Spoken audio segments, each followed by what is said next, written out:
Okay, we are live. This is Senate Finance. We are back.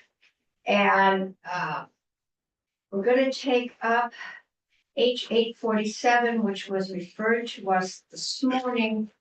And Katie, I've been told that there was a fee, but there isn't a fee.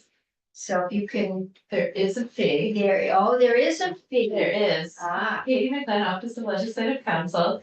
We're looking at an accolade to peer support providers and peer recovery support specialist Okay. certification. this is that one. We have another one. Well, you've also had a lot of compacts come through and they all start to blend together. Well, but we also have another one that came to us this morning that doesn't have a fee. So Okay. this is the other one. Would you like me to pull language up on your screen? How? I think that might help. Then Senator Chittenden could see it and anybody that's Okay. watching at home could see it. Great. I just got the Zoom link. And her authorized. And I have the draft itself, and I also have a section by section summary, maybe to see what's happening with the fees. The summary might be easiest. Probably. Okay.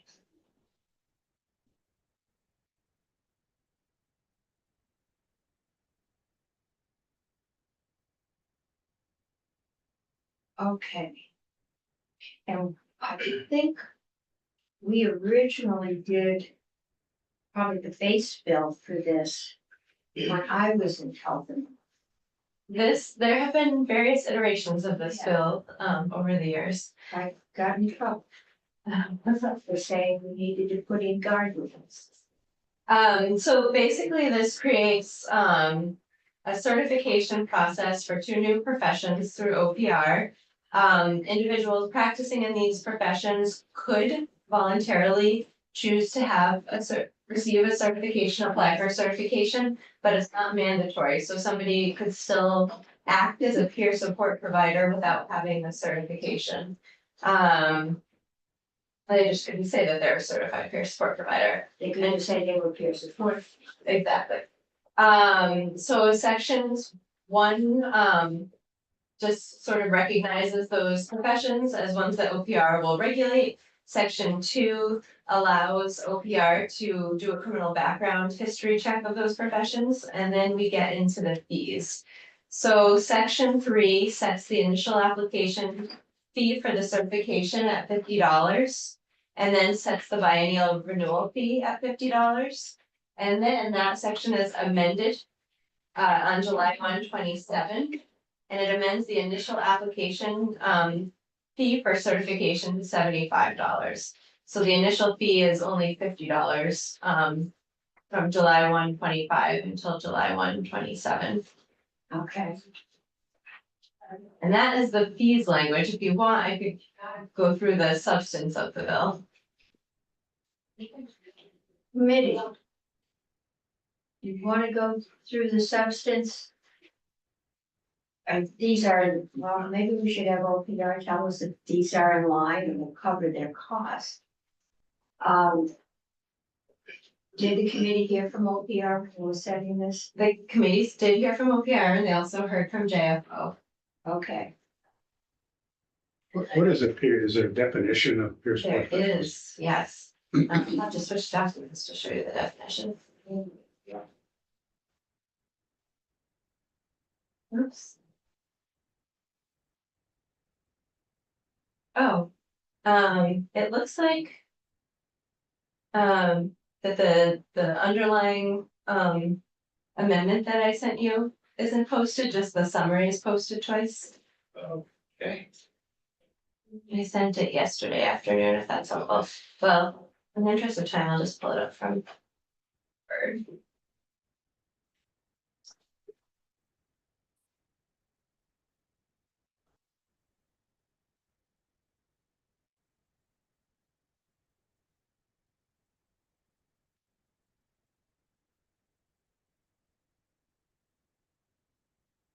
Yeah. Hope the definition is worth the wait.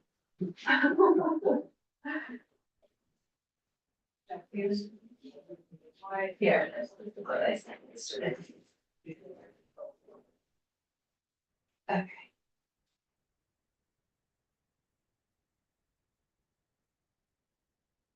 Here's the committee's report. Can you come up and email everybody? And we have a new chapter that's being created and it has many definitions, Professional regulation, PR, and see if they consume the. including a definition of peer support. Thing. Peer support means the provision of those services that address mutually agreeable issues or areas of life consistent with the code of ethics for certified peer support providers that are reasonably related to increasing an individual's capacity to live a self-determined life of their own choosing, and that are provided in a mutual relationship between individuals with a lived experience of trauma, mental health, or substance use challenges. Peer support emphasizes a non-judgmental, values-driven approach that promotes multiple perspectives, advocates for human rights and dignity, and focuses on genuine mutual relationships that enrich the lives of those involved. Peer support includes providing health and wellness supports, supporting individuals in accessing community-based resources, and navigating state and local systems, providing employment supports, including transitioning into and staying in the workforce, promoting empowerment and a sense of hope through self-advocacy. It excludes the practice of psychotherapy.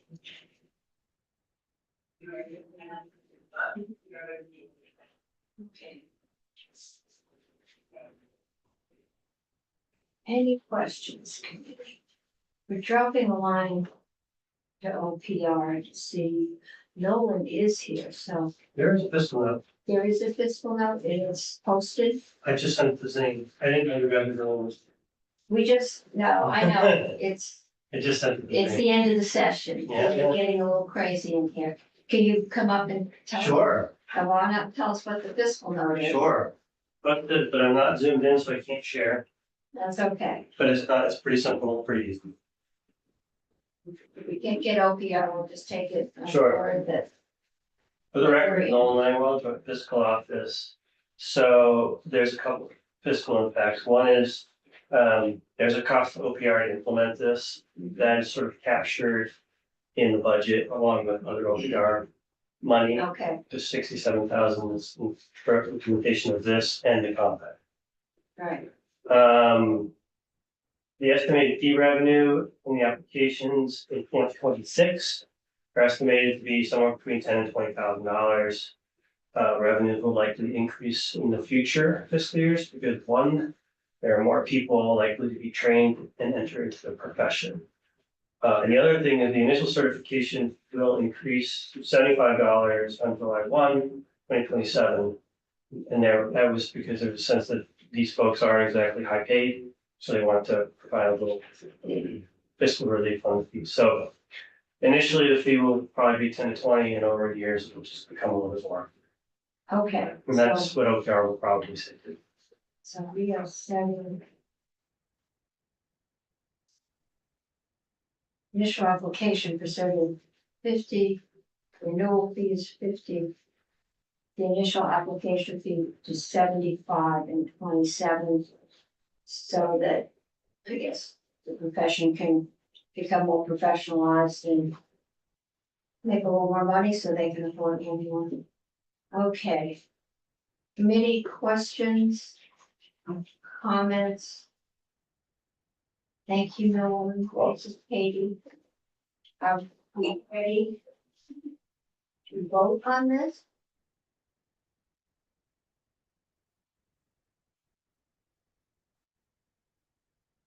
If we are, Sir Clerk, are you ready to do a vote? Yes, agree. That's fine.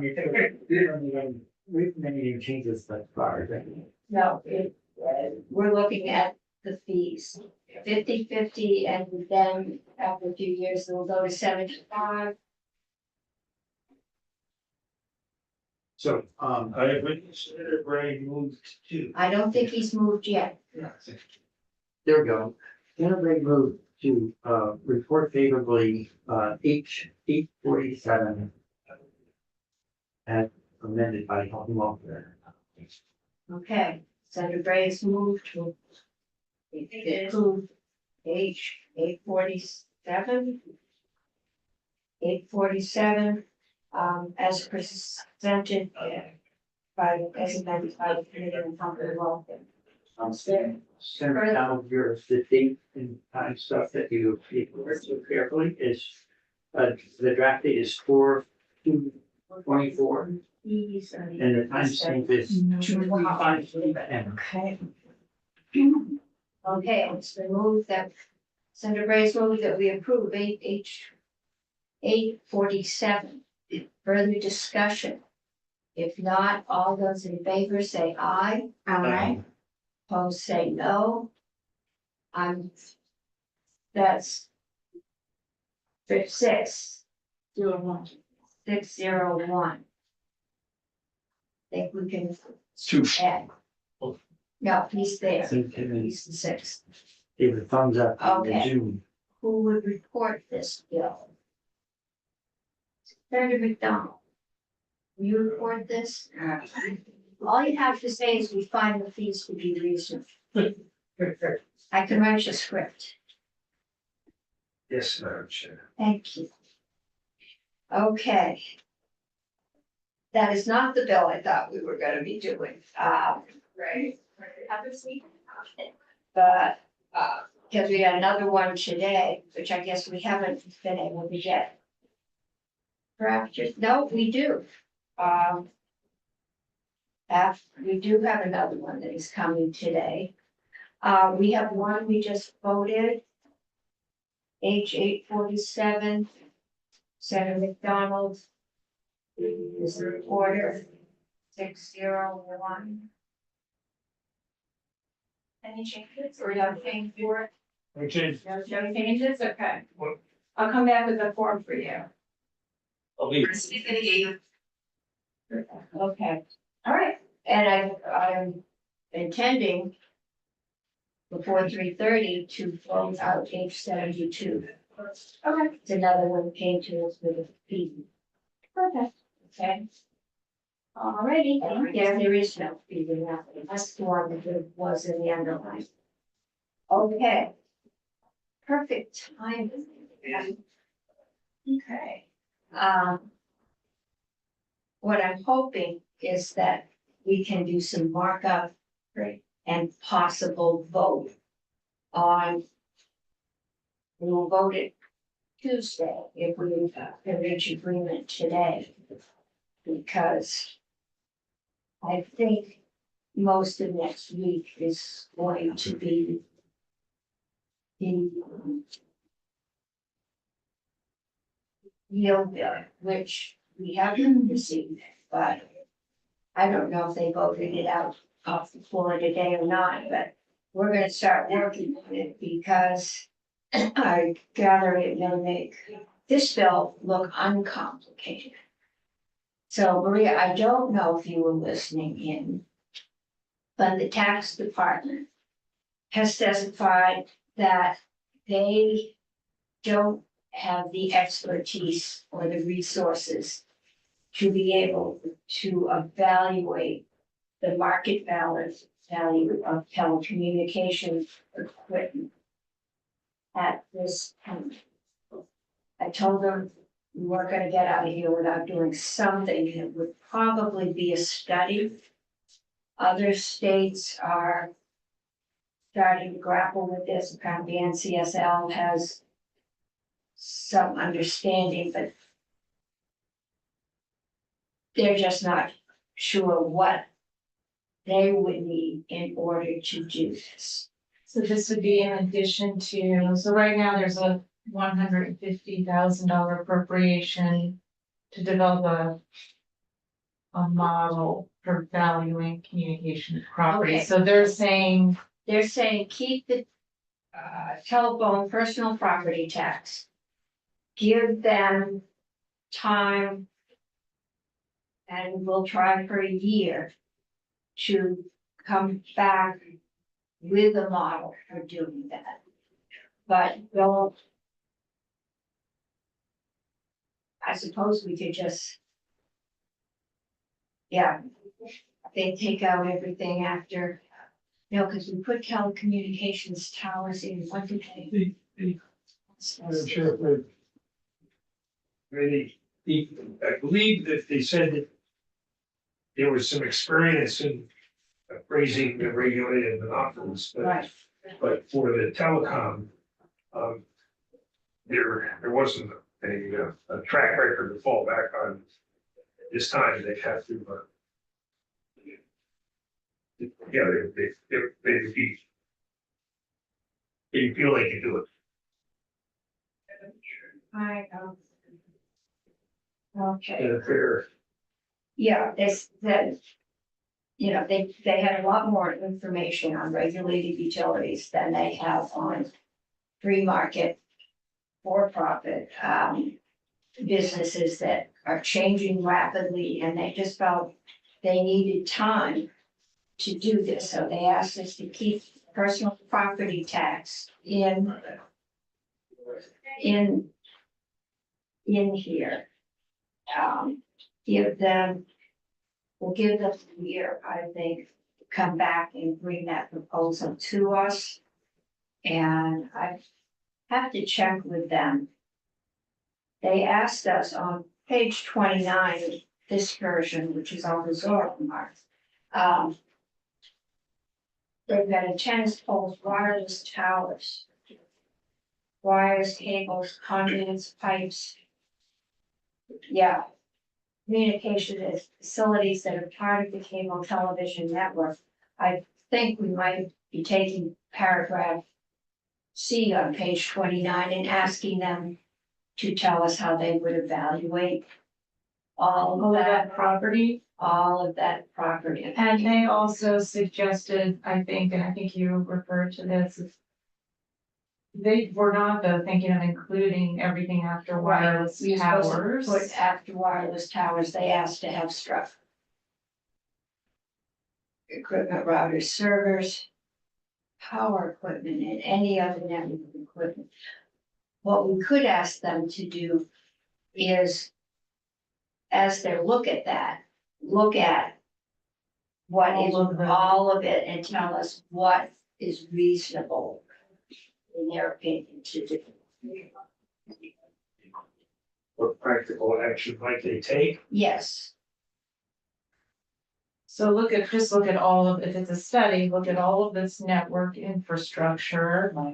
And then any national models. what the models are, Right. how easily it can be collected and valued. And That's what it. makes sense based on the life cycle of the property. Which I along know those turns lines. over a lot faster than telephone poles. And, an estimate of any resources that it would take to accomplish this. And along those lines, okay, so that's for the property tax. Right. Okay. Okay, I think most of this is section 2 is gonna get converted. Yeah. To the study. Okay. I think section 1 is fine. We haven't really looked at it, but nobody's had a real problem with it. Yeah, yesterday.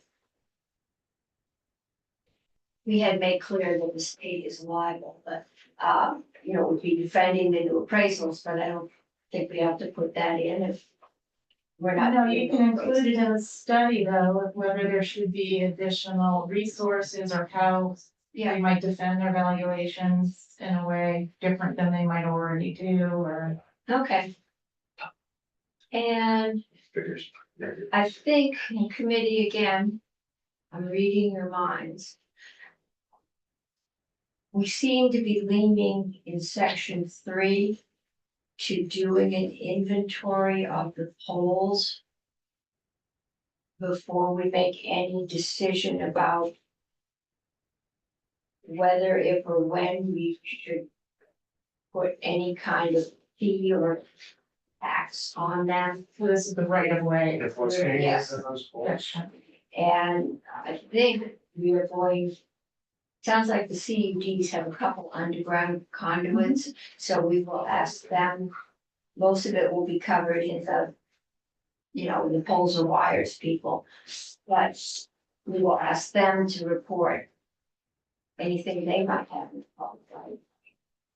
Okay, so for the inventory then will it be the Secretary of Transportation that's overseeing the data collection. Yeah, I think, yeah, didn't we decide, Senator Chittenden, I'm looking at you, that transportation has already made progress in this, they've been working on it. So I think we will leave them in charge of it. And is there a particular, so you would be requiring the providers, the owners of the property in the right of way to submit their inventory. Right, and we're gonna extend that a year. So by July 2025. Or, No, yeah, 'cause I I think think it they was- submit by It January was January, I think 2025. we were going to the next January. The next, oh, that's right. January 2026. So are there specifications that you particularly want in their inventories? Types of property that's collected, GIS format, I think maybe thinking about how it's We have gonna be not gone- maintained for future reference, used for other purposes. So what's in there now? A nice page. Well, so now, if you have a nice section of providers, submit an inventory, so I don't think we're looking at the same draft, I can pull it up, but What section? it is in section, right? 13A. 13. So, but it's in subsection E. So if you have the House Pass version that doesn't show all the stricken language, it's page 16. Okay, it's 35 with the stricken line. Right. Okay, E, I like the- Page 18. So this says that, the provider shall provide to the Secretary of Transportation a detailed inventory of all property in the state-owned rights of way. So question if you wanted to still be just state-owned or public rights of way, or It's Which is not- all property and including that which is in the states right away and is outside the states, and then we get the both of it. there are two things, so. Yeah, so Public far, right of way. that's all new. I think the utilities know where the poles and wires are, 99 out of 100. Maybe a couple out in the swamp. What we don't know is how many of those poles are within the right of way, because that's a very specific number of feet from center lines. And it's going to take probably a personal inspection, probably by the utility and AOT, so there's no question about where the center line is, and it will take a while. But that's all that's been talked about. There hasn't been talking about, and we did talk to the PUC. And thought we had put a call in to the agency. And nobody, we were told, you said nobody in state government at least, and probably nobody has a map of where all the poles and wires are. Each utility knows pretty well where its poles and wires are. We also heard today from Rob Fish that what's strung on each of those poles is confidential information. So which will make it interesting in, Was he saying that it was confidential because of trade secret purposes or some other reason? It's right there. all he said was that it was confidential information. As far as And they don't have to give it to us. Well, there's separate. If we see it things. for ourselves. well, you can go out, if you know what the purple line is, and you know that's Comcast, then you know it, but no, you probably don't know everything that's inside any one of those cables. You certainly have boxes attached to the cables. Yeah. So it sounds like before we get into how do you tax it, it probably is a good idea to define it. Yep. And what do we have? Because what we're talking about is rent within the public right of way. And so The owners of those things, if they're gonna be inventoried, say, well, we don't wanna tell you. And they're right there in plain sight, then who would be the person in the entity that would? I think we've made AOT responsible, Secretary of Transportation. Well, so I think there are two things. There may be some confidential information, or maybe just the fact of it aggregated and then be publicly available could present problems. But in terms of just collecting the data, if it's held confidentially, you can collect the data and the agency can maintain a database that's confidential. And then you can make a determination about what should be publicly available, right? So there's no prohibition from collecting the data Yes, can't. and then these have confidential, Probably right? would be If it's for regulatory purposes, to know what's in the public right of way, to know whether it should be taxed or. That's a different issue. So For that, example, you may have a bunch of poles, well, the wires and fibers on the poles are visible and you inventory them. But how do you know how many, you know, there's different kinds of cables depending upon, you know, how many strands of fiber are in the cable. And would you, in the inventory, do you envision inventorying to that level of detail? that's part of my question is, what do you want them to And the provide? other issue is what's up on the poles are not just fibers and cables and wires, but also the boxes and distribution units and other kinds of equipment. You can look at the box and unless somebody tells you or unless you don't necessarily know what's in it. And so what's in it may be worth $2 or maybe worth $20,000. Yeah. And that, this bill envisions taxing wires per foot. Madam Chair. Yes, So I think what we're circling is the conclusion that came to multiple times, which is it is going to take a lot of money to determine what's out there. And that money is going to be spent by both AOT as well as all of these broadband providers, which are also working feverishly to apply a scarce amount of resources to expand broadband to the furthest reaches of Vermont. I'm worried that we are pushing too hard on this too quickly, and I'm more supportive of us maybe softening this to have a report back as to, similar to the other section, as to how other states have been or are having broadband providers track and record this.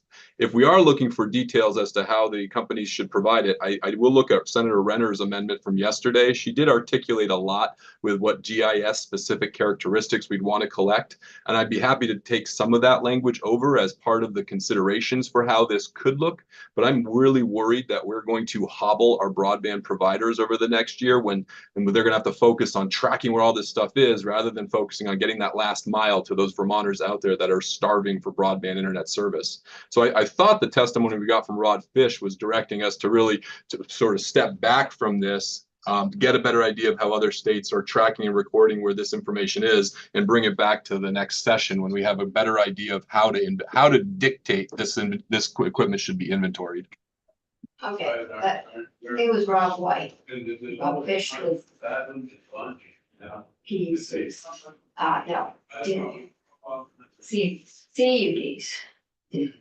I share some of Senator Pitney's concern because I'm not sure what it is we're inventorying. I thought we were inventorying holes that are sitting in the right of way, which will take effort. But once you determine what holes are in the right of way, I have a feeling that the utilities know what's hanging on those poles because they're collecting rent. Well, I wonder if the utility, well, I guess the utilities theoretically do, but the utilities that own the poles may not necessarily know what providers of various kinds that are hanging on their poles have inside the boxes on the poles. They may not know that. So I thought that we heard from AOT that they had made some significant progress. They've been working at this with getting an inventory of the poles. Once we know where the poles are, then we know there's wires between them. Well, that again is another question, is in terms of knowing what's in the right of way. I don't remember how what we passed previously. And in terms of requirements, does that include, cables and wires that are buried underground in the right of way? This is doing underground, isn't it? Do I remember I that? think so, if it's in the right of way, it doesn't say just Doesn't say aerial, just so I poles. would assume anything in the right of way. Mhm. You can certainly clarify that Yeah, an underground conduit. could be a conduit, could be a little, I mean, the right of way is a specific measurement. Mhm. Um. And I'm pretty sure we're gonna find some poles that are partial in the right of way. I would like, I think, to let AOT finish the inventory they're doing, which is, I believe, poles. Then, when that comes back to us, and we probably should give them a date certain to get it to report back to us, then we can look at that. If it turns out to be a lot fewer poles than some of us are thinking it might be, we can decide, the word cost benefit I've got put on the edge of my notes several times. We could decide if we've only got 500 poles and we thought we were gonna get 5,000, if it's worth doing anything. If we get 10,000, we can decide if we want to do anything. But we will at least have an inventory of what is sitting. And I always thought of it as sitting whole in the ground, in the right of way. But not including or not including those things that are conduit and wires that are buried and are not on poles. Do you know what AOT or Secretary Chinden, do you know what AOT has been inventory? My understanding from the testimony, I don't want to speak for Rob White, but the impressions I've had is every time they've started to consider this, it would require 2 to 5 to 6 more staff members, almost full-time, focusing on where these wires are draped across which right-of-ways. And it was basically the testimony was this will cost us $500,000 to maybe raise $500,000. And so they just couldn't justify the effort because of the ambiguity as to where these lines are. And that's what I continue to see in this testimony, as it's just going to be very difficult, not only for AOT, but for all these providers to also be able to track and report where the items are. But I don't believe they've started the inventory process, but I'd love to. Not just doing the poles, they're gonna be doing the wires that may cross a road. So I may have 2 poles that aren't in the right of way, but if it crosses the road, how many feet up do we own? There's all kinds of talk about right of way over interstates. We have a little river, who owns the land over the river in Montpelier? It's been a little discussion about that, and can you own it, it's air rights, can you, so. Yeah, all right, well, this is gonna be such a fun video con. I want you to pass the chicken first. Yeah, I know. The cat chased the chicken across the. And in V-Trans's defense, this is why they haven't acted upon this. It's just because it is difficult to know where the road, everything that we're going around the barn a few times on this is just difficult and expensive. And so it hasn't been justified to do so. I'd love to know how other states are doing it. And that's why I'd rather see how New York or Massachusetts, what standards they've used, and if they are taxing this as well. Because I'm just worried we're going to commit scarce resources away from more important priorities of getting broadband out there. That's what other states are doing with it and whether or not it's been worth it to them. Yeah, I mean, for what purpose? It would be good to know what's in the public right of way, but so we know it's there. It would probably be better to know where all our utility lines are. Just since there's been hacking attempts at utilities, and the ability to shut down electricity is a security issue. would probably be better to know where the poles are. And. Okay, am I hearing that we're thinking of asking AOT to come back to us with a study as to how other states do it, the estimated cost of completing the work they've done. That could be done in a matter of weeks or months. Yeah. So, So you know what to do the next step. yeah, To be, we won't be here well, we might. In about weeks, probably. that could be a very, a deadline Yeah. that's not far away. I would Well, I'm think, thinking so. next January. Yeah. Would that work? Is that what comes up on the screen? Who are we directing? AOT, AOT. because they've already started this. Is which parts are that replacing of the buildings?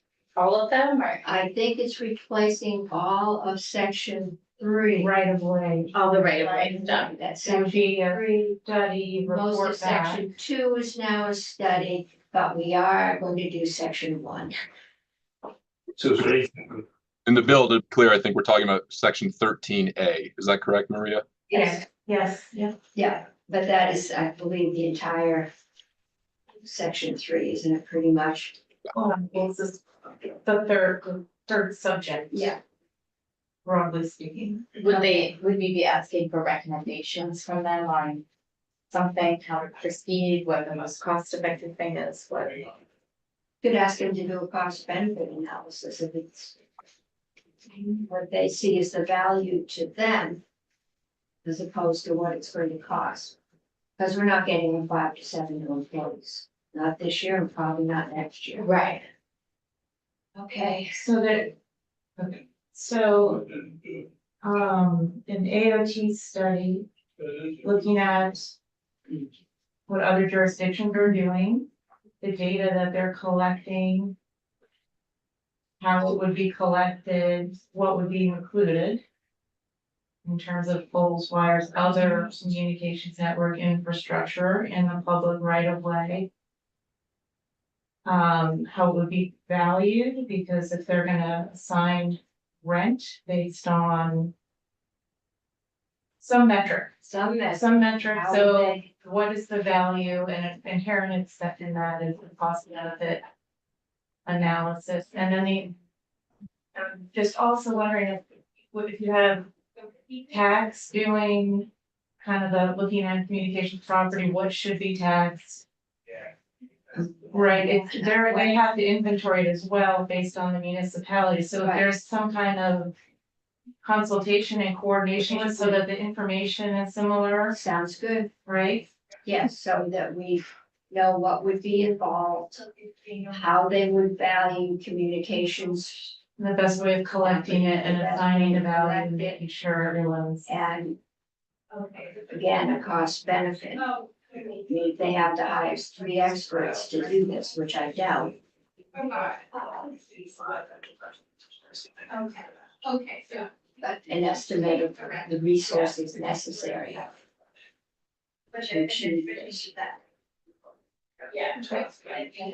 I give you enough to work on. Okay. 1, 2, I have 4 investments with econs. Okay. I think this will be much shorter than my two. Okay, thank you. You're welcome now. Yes, why is everything? All right. Madam Chair, I hope you don't lose quorum, but I need to drop off in like 5 minutes. My apologies. Okay, then I need to get somebody, if anybody sees a member of my committee in the hall, I need them for a quorum. And we're going to go down another bill. This bill's right there. Center Hall's right there. Okay. Keller. Now, you don't want to see Keller. really? Senator Chittenden is leaving, so I need her. Is she running down the hall? Right here. I doubt it. She's right here. Last time she was right here, she I don't was wanna here go. in 2 hours. Yeah. So Mark, tell Keisha I need her, you better, I said. Sorry for the trouble, just a standing obligation. Normally she does like. She does. We, Yeah, okay. Michelle, Did would you you send send me me a link when you sent me the? Yeah. Yeah. We're just gonna do a Already. real quick walk through of this. There's one on the calendar. I know.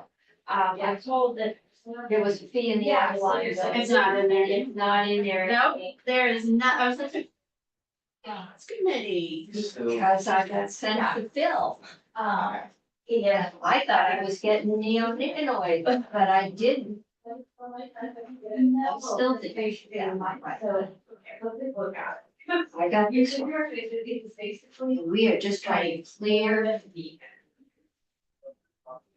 These are guests, so we can. They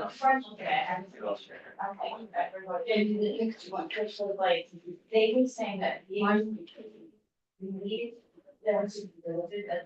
Are you hearing from Ginny or anybody or just me? Just you, I mean, it's just the presence or lack thereof of fee. We're good. My problem is right now I do not have a floor. It's Friday afternoon. Let's talk about her chair. Payroll and there's work and this was just the perfect storm. Here, it like allows the. I'll go get it. Oh, it's out. Oh, wait, no, Senator, okay, I now have a quorum for 2 minutes.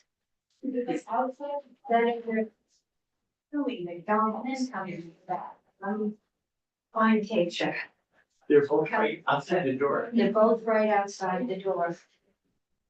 Okay. Michelle, do you have any idea how long it's be pretty quick, right? I can be quick. I As long as there's questions. doesn't matter, I just need to let people know, because they want to meet. I could get through it in 15 minutes, but, That, you have half an hour, scheduled, so okay. just wanna make sure it was gonna go on time. Are we talking about ghost guns? No, over. I had a nice time at the Addison County, you're still Democratic committee the other day. I swear on the drug policy. But yeah. Yeah. You're still live. You're still live. Oh, We are working on a quorum. oh, thank you. Senator, I've got 1, 2, 3. No. I've got 3. Yeah. I need 1 more. They're in the doorway. I need a quorum. Got it. Okay. You will get a long break after a break after this bill till we can get our next draft. Okay, this bill got sent to us this morning. Michelle, 8,000-foot view, and our jurisdiction is the fee. So good afternoon, for the record, Michelle Town, Office of Legislative Counsel, and I am here to talk about the Senate Health and Welfare Amendment to H-72 regarding overdose prevention church. And correct, the bill as it came over from the House increased the fee from the drug manufacturers. Overdose prevention center. Yes. Oh. Didn't realize that. And that was to raise money to help fund a pilot project that is no longer in the bill. The money comes from the opioid settlement funds. And so I think the reason why it was sent to you was because of that provision that was in the House proposal of amendment. That is not what Senate Health and Welfare is recommending. So that's not in here, but I will just take you, I know your time is short, but I'll take you quickly through there. Would you like me to share my screen? Okay. Would you like me to share the screen or? No. Yeah. I think that would work. Everyone can see it then.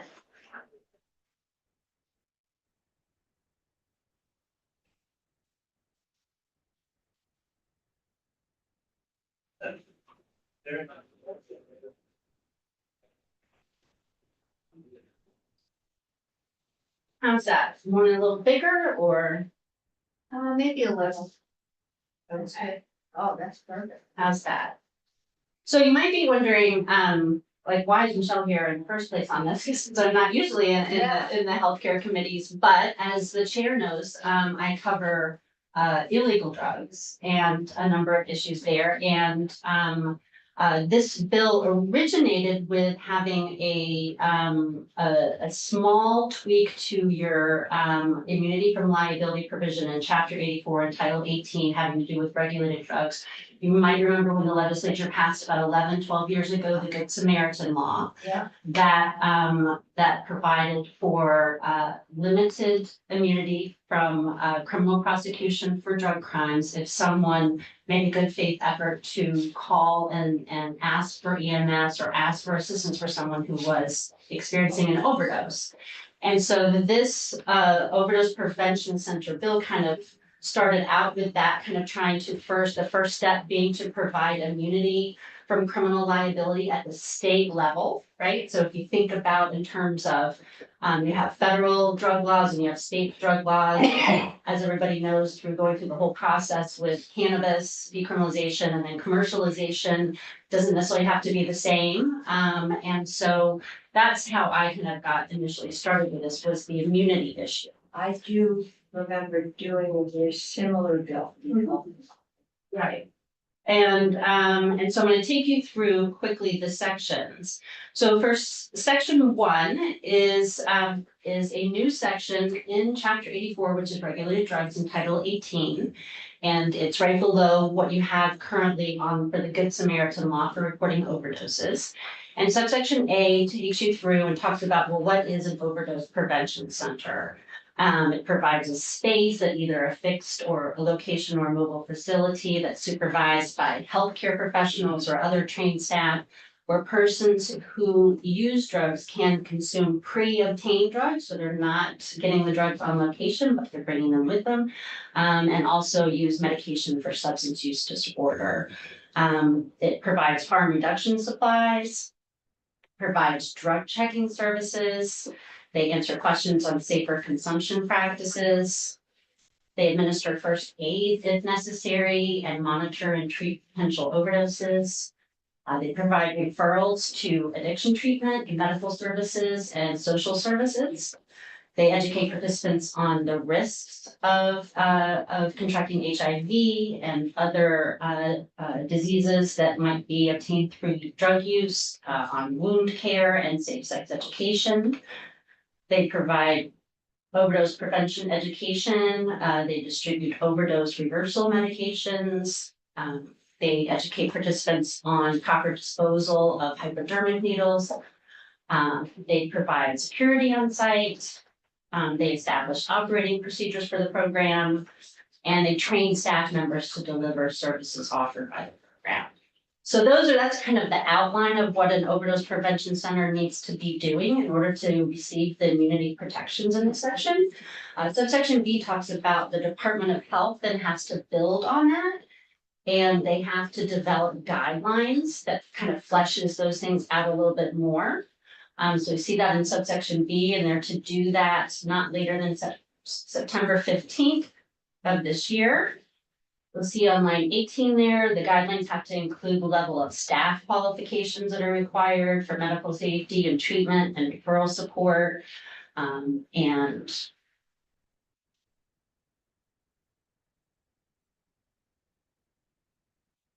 top of page 3, overdose prevention centers, it could be staffed by peers, case managers, medical professionals, and mental health counselors, but those are things that will all be provided in the guidelines that the Department of Health develops.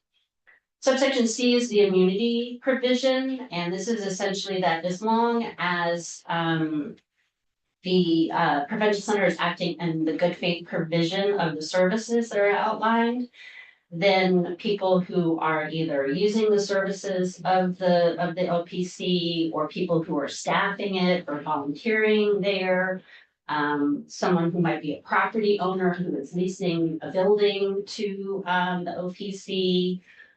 There could be it would also extend to an entity that is operating it. So if there's an existing nonprofit like a safe syringe program that is operating their own and they want to do be offering the services of the OPC, they can do that.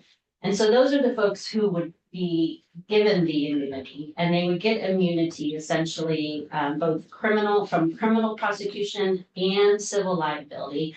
The criminal, pardon? State owned, right? Yeah, we can do anything about that. Yeah. So with regard to criminal, it would only apply to, protecting them from prosecution for possession of illegal drugs. It wouldn't protect them if they were dispensing or selling. But only if, they're associated with the sites, they're kind of coming and going to the site, you couldn't, have a law enforcement officer, If stationed. they were shooting right up outside. on the street, that would be liable. Right. But you couldn't, like, as they're kind of half a block away and walking to the facility, pop up for that. So, you couldn't have your property seized or forfeited. You'll see on line 7, they wouldn't be subject to any civil liability or administrative penalties, including like, any kind of, so you have someone who's a licensed healthcare provider, and they're on site providing services, they couldn't, have some kind of negative effect on their license because they're providing those services. On line 12, this is just something that goes to the scope of the immunity provisions. It talks about, it only applies on the criminal piece to the use and derivative use of evidence that's gained as a proximate result of participation with that OPC. So if someone uses the services of an OPC and then, later on that afternoon, they're somewhere else and they're caught with drugs, and you can't, it doesn't provide them with blanket immunity. There has to be a direct result, nexus with their use of the facility. So I support this, I just am curious. What happens if someone dies? Do they have just a medical professional there have some kind of immunity? What if they do overdose? If they do overdose, they're to try to treat the person. Essentially the person is using at their own risk. So there's people there to be providing, hopefully nobody would die. I haven't heard from the testimony that there has been that experience, but as long as there's the good faith provision of the services in keeping with the guidelines here and everybody's doing it in accordance with that, if someone does pass based on their own choice to be using the drugs, there's not liability for the person who was there on site providing services to them. Not medical liability, not licensure. Correct. There was someone there with Narcan. Right. Who would make an effort to revive you. If you have a heart attack, you're gonna wait for the medic. They probably know how to do CPR, but it's better than a back alley. No, I'm surprised, I don't know that the immunity is so limited, but I guess the other immunity is understood. You mean the immunity is limited? To just possession of drugs rather than like all the things that can go wrong at There's civil immunity. Yeah. Yes, so you wouldn't be able, so if someone did pass, and as long as someone was there and doing their job in accordance with the practices according to it, your CPR, things so like they that. not face a private right of action. Correct. They Okay, would not, They're to being- provide you exact. liability, Mhm. okay. So an OBC has to make publicly available information on an annual basis regarding the number of program participants, de-identify demographic information about who is using the services of the OPC, the number of overdoses and the number of overdoses that are reversed on site, the number of times emergency medical services were contacted and responded to a call for assistance, the number of times law enforcement were contacted and responded for assistance, and the number of participants directly and formally referred to other services and the types of services that they were referred to. And then subsection E is just to clarify that an overdose prevention center is not considered to be a healthcare facility for purposes of having to go through the certificate of need process. Does that make a difference for citing?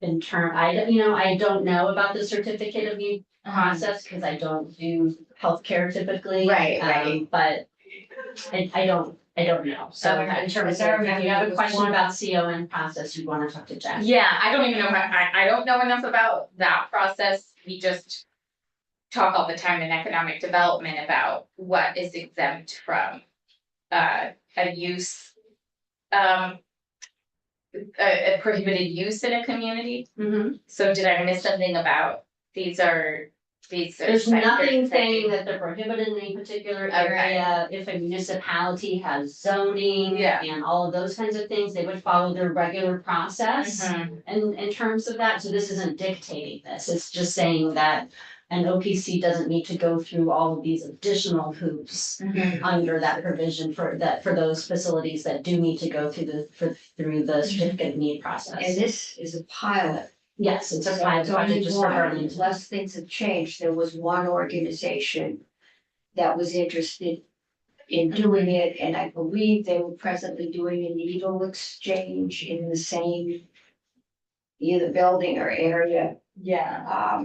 Well, and if it's limited to that subchapter, I think that's helpful, if they're categorized out of certain types of use. No, it's That's just the that they future don't have to consent. go through the CON process. Okay.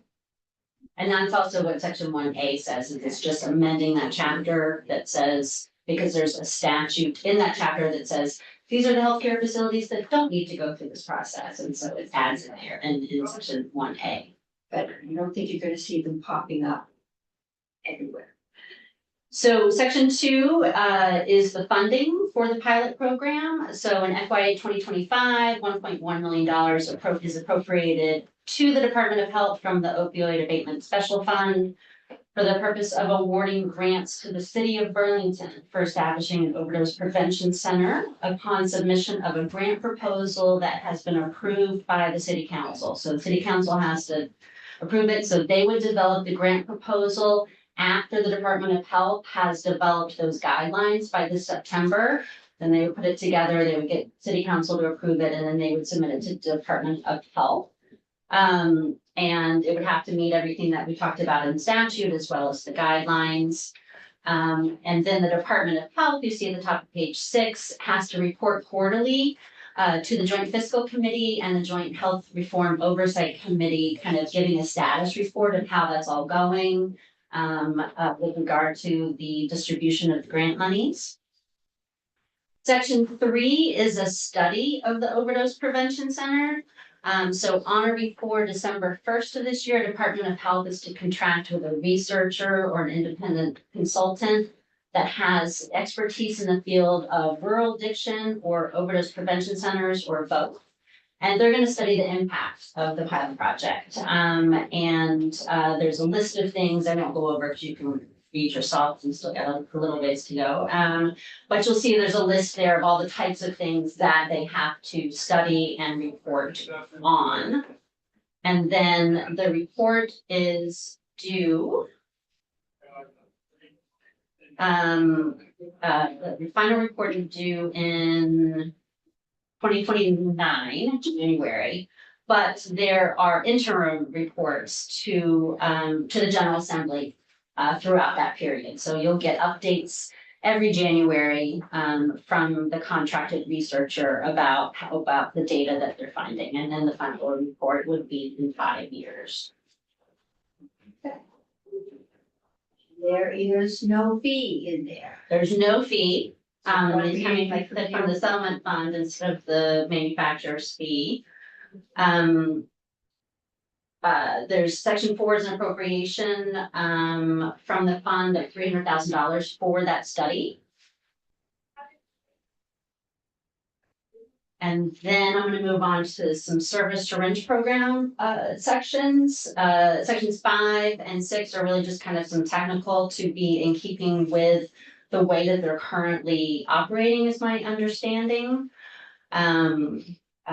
So like if you look at top of page 9, makes reference to the statewide harm reduction coalition. My understanding is that's something that hasn't met for a very long time, and so it's replaced with like community stakeholders. There's clarification that a needle exchange program can apply to be an overdose prevention center.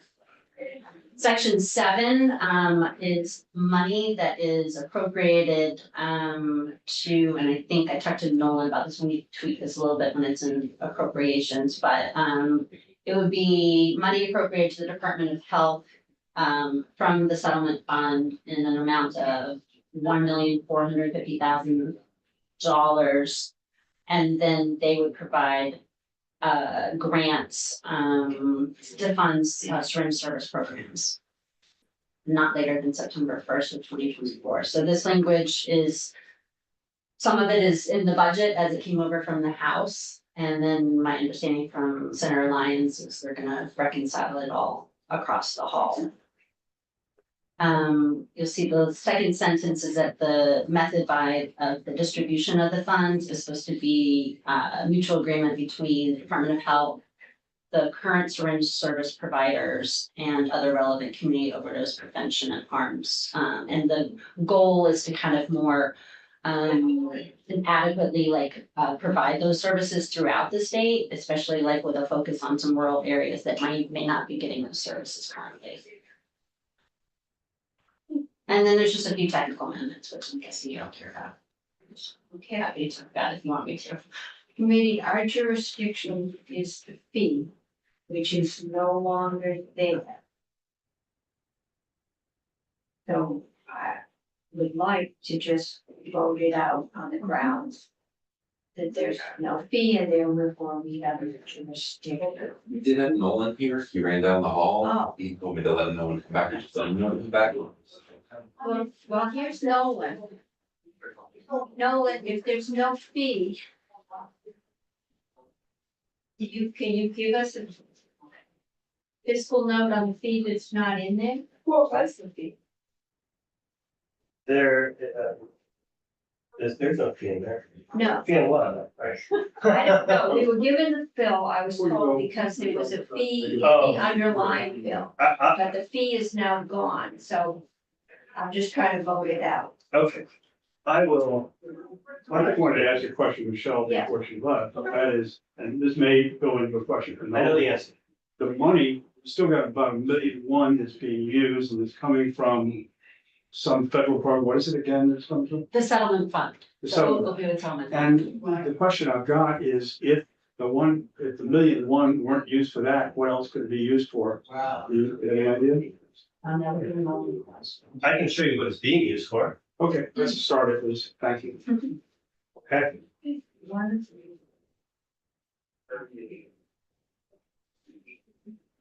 Oh. Hi, again. Other Eckert, Nolan, Lang, the Joint Fiscal Office. So I have a couple of questions to answer. First one is, what was the fee? So it was the manufacturer fee was, and it increased it, Pharmaceutical manufacturer. correct. And that it increased it by point something percent, and it was gonna bring in 1.3 million extra. But that got pulled out, so that's not actually in here anymore. So there's no fee in here. So that's the It was answer an to that question. appropriation. So it'd be taken out of the same source? So what happened is there's two moving pieces. What the House did was, let me show a chart. This will answer, oh, can I have a? And this will answer your other question too. Okay. Senator. We're trying to get it on the rest. Leave your own calendar, but it should be on there. It should be, you should just be able to give me permission to share the screen. I'm in. Oh, you. Yeah. Yeah. Right.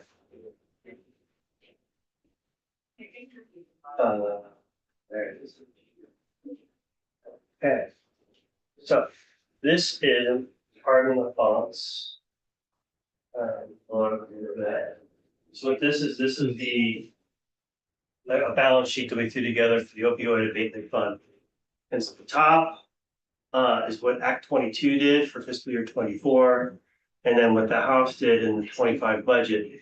And the first thing they did was they wanted to do the syringes. So the syringes are over here, 1.1 in syringe, but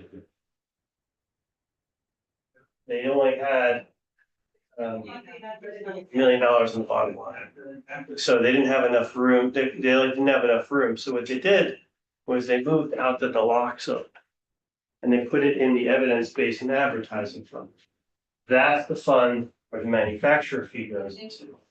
And they also increased the fee in the manufacturer fund so that they could fund all this stuff. And the reason they did that is because it was that syringes were not an appropriate use for the evidence-based fund. But naloxone was, so they moved the naloxone over to create some space to be able to do the syringes in here. So that's why there was that relationship. So when the Senate said, well, we're doing it a little bit differently and we don't want to increase the fund over there and there's enough money, so they took it out. So that's why the fee, and that's why the fee was initiated, that was part of it. And then what they've done here is they've Senate Health and Welfare, this is the House position, this is the Senate position, so this is mostly the same, and then they put the OPC back in here because it was funded elsewhere, I think. And then they did 1.54 in syringes. And then there's 27,000, we can't see that, there's $27,000 in the bottom line. And that can still change in appropriations, they still may make the They tweak. may not appropriate all, some they may appropriate. Yeah. But that's sort of the background of part of why there was a fee initially. So, and it answers Senator Brock's question about what is the opioid money being used for. So And this is on the website too, so you should. it gives you an idea based on budget recommendations of other kinds of things and programs other than a prevention center that would be eligible recipient for this money if you decided to use it in another way. Is that a fair statement? Yeah, and I'm not legal counsel, yeah, I can't tell you what is a good use and not a good use.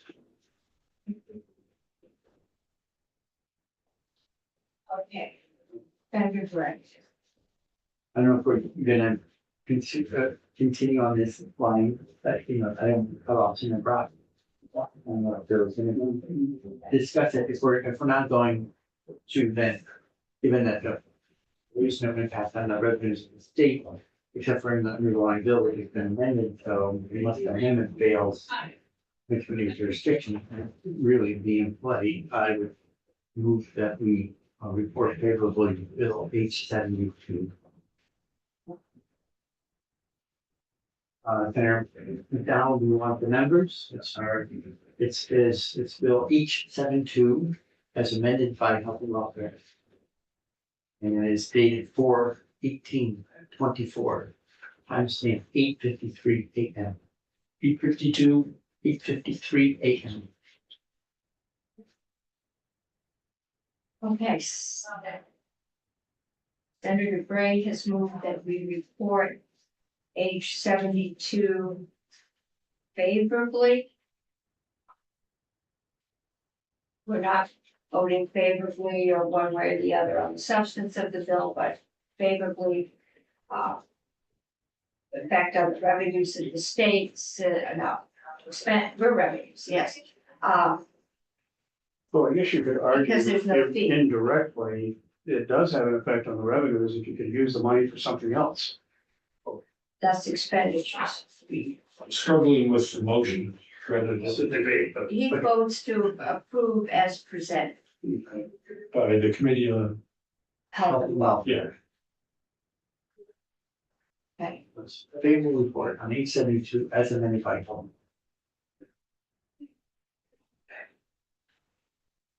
Is there any further discussion? Well, I would argue that that as you decide to approve or disapprove based on the effect on revenue of the state, if you see revenue expended that you believe could be better spent elsewhere, or is ill spent in this way, I think you would vote no. That is. I mean, I think that's the option. Senator's choice, yes. You could vote no anyway, but that's an I know appropriation. that. I have reason to vote yes. Yeah, it's a legitimate reason. Okay, further discussion. If not, all those in favor say aye. Aye.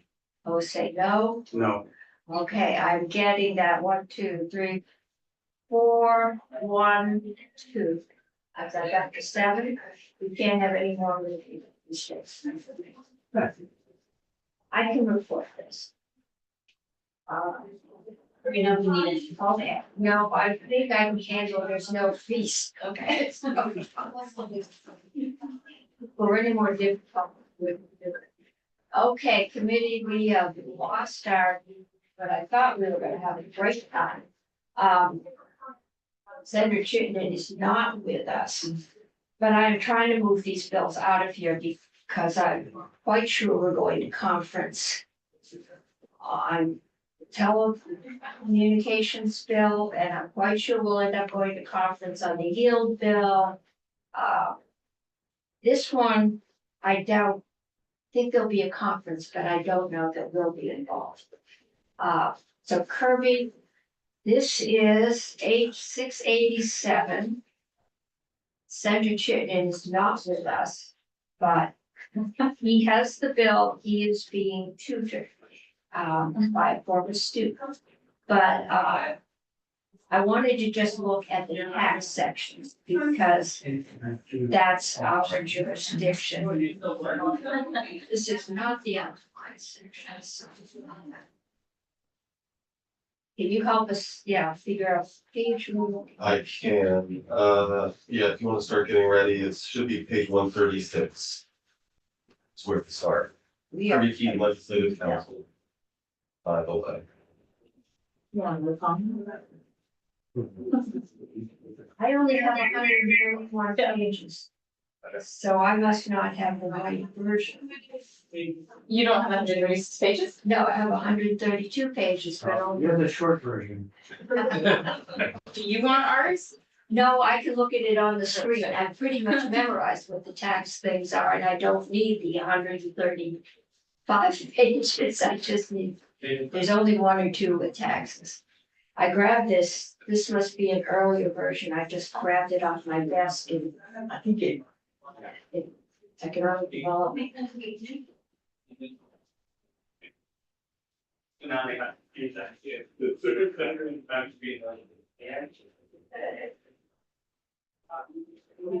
Taxing from no taking this up I scheduled this only a couple hours. hours ago.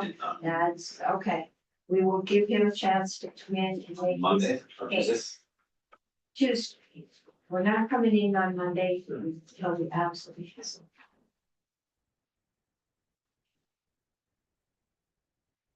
Okay. I'd like to know first, there's a few sections before what I plan to talk about tax credits. But those were not drafted by me, I think maybe Ellen, so I was not planning to cover those. Are they all the downtown and village tax credits? Yes. Section 68 through 72. Right. They're not, so it's not originated from me, but I thought I'd flag it because it is related. Right, I mean, all I think I can say about section 72 is the $2 million didn't make it anywhere, so. I don't know if we're supposed to take that out or not. I don't know, so Senator, thank you.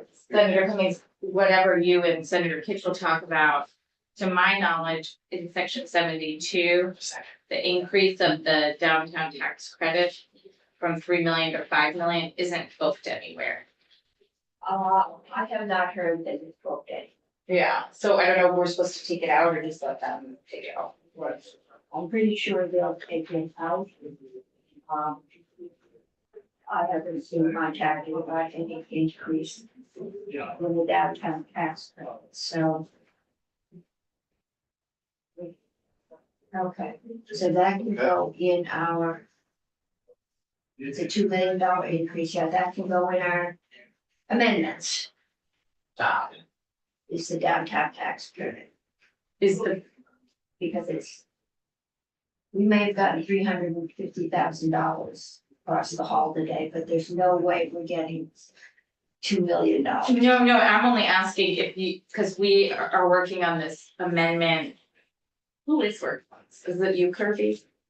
On putting the appropriations for the PTT into amendment form. I'm asking actually. I have not been asked to do that.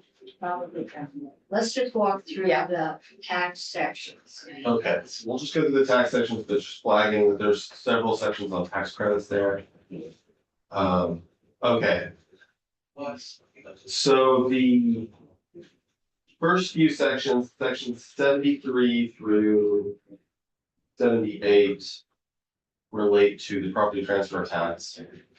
We have discussed this before in relation to S311. It's the same property transfer tax provisions that were in that bill. So what these sections do is they increase the amount of value of a principal residence that's not taxed by from 110,000 under current law to 150,000, but only those principal residences that are purchased with a mortgage funded by BHCB, BHFA, or U.S. Department of Rural Development. Okay. They're not in there. Mhm. And I know I asked, but I did a substantial amount of mortgages that were fed for the Veterans Administration.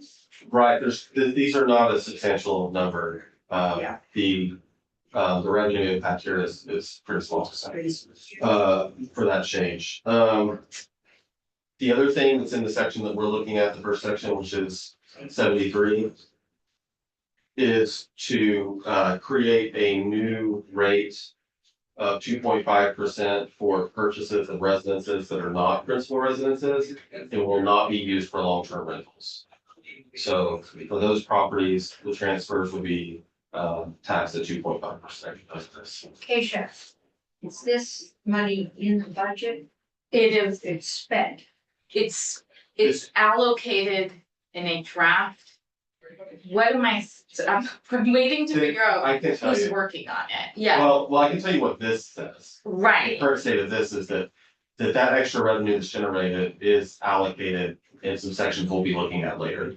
Some of the allocations for property transfer tax. Okay. So- There might be, the allocation numbers might be different because we were fitting in a different universe. If this is like the bill we have done of three of, It is. then I think a few of them are. I think at least 50% of this committee, and probably me, are operating at a deficit because we don't know what those discussions have. I was told that this money had been allocated in the budget. But if it's being allocated in here, That I think, bear with me, they're working, so we're taking a spreadsheet that could, I think, be shared with the committee because we shared it with economic development of the proposed allocations that have been discussed with the chair of appropriations. So this is coming, the language is coming Tuesday because we're also including some disability housing related language. okay, this section, Yeah, I would like to vote out on Tuesday. right, so it's coming, we just are finalizing it today. Okay. Because I think it goes from here to approach. Yes, but And we're trying to get it done in that here. has to add it. We're talking about the amendment that bill. No, Which would you offer? this is a solely a budget. Okay, let's So get through allocations. what this bill, as it's presented to us, says about taxes. And then we can look at Mhm. allocations, but we can't deal with things that are out in the ether somewhere. Mhm. So I can tell you the next section, 74, there's a few in a row here that change the allocations in statute for the property transfer tax.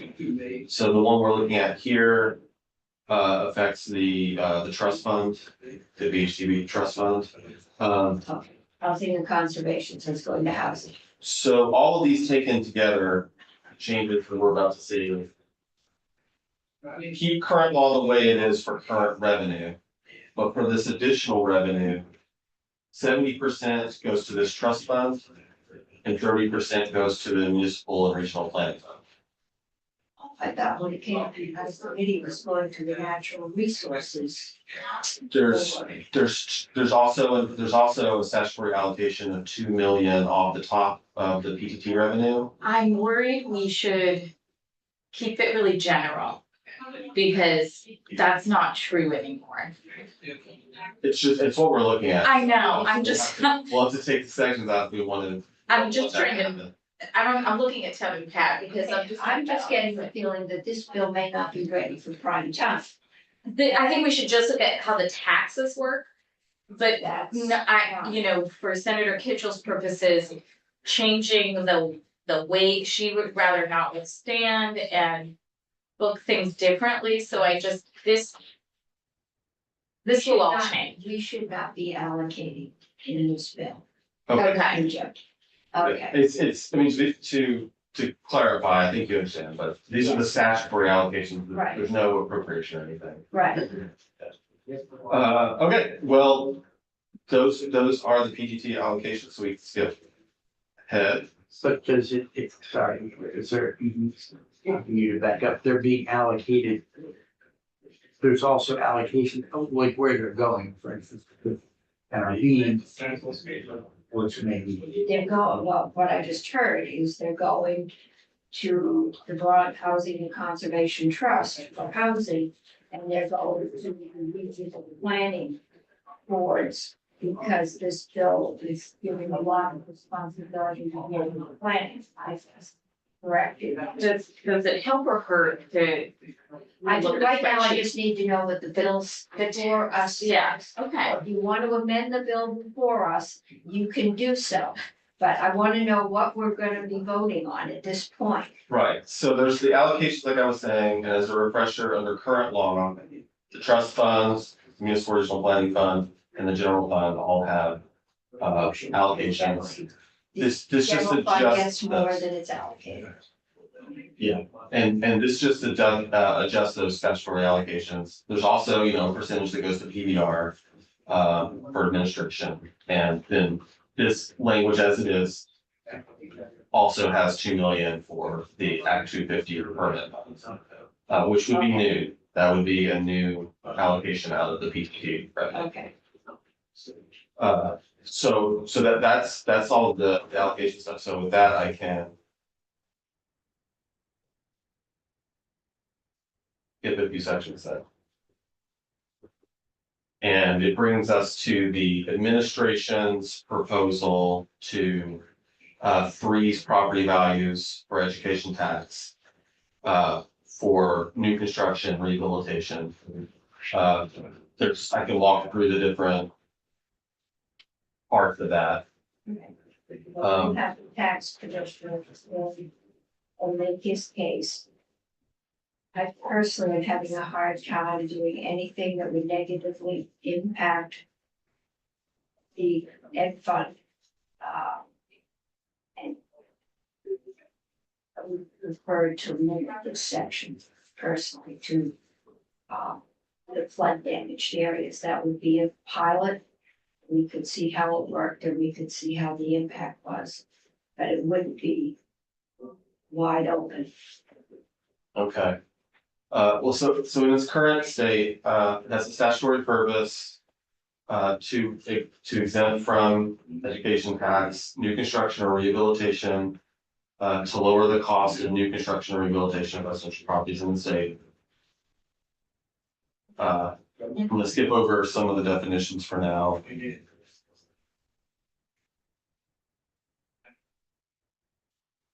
The one change that was made to this prior, I'll say, is that the exemption period, which we'll get to the actual section here later, but the exemption period originally was proposed to be a 5-year freeze, and in this version, it's changed to 2.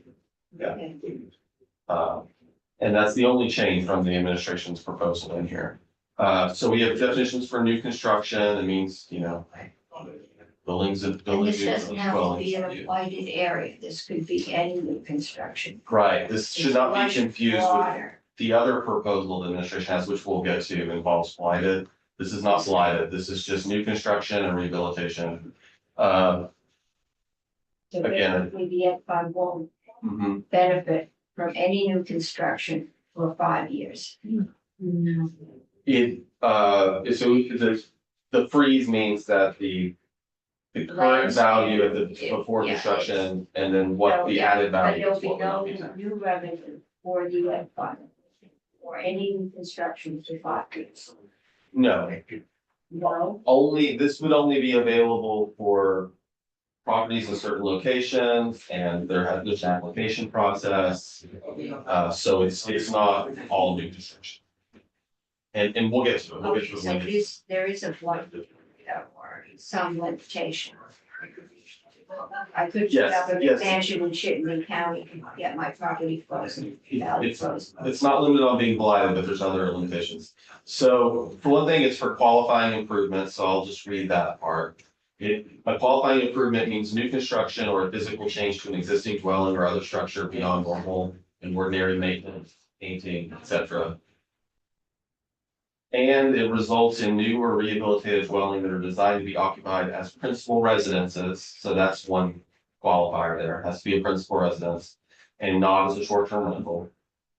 And the improvement occurred through new construction or rehabilitation or both during the 12 months immediately preceding or immediately following submission of an exemption application under this subchapter. The application is something that's provided to ACCD that there's an application process to go through to actually get the claim the exemption. I'm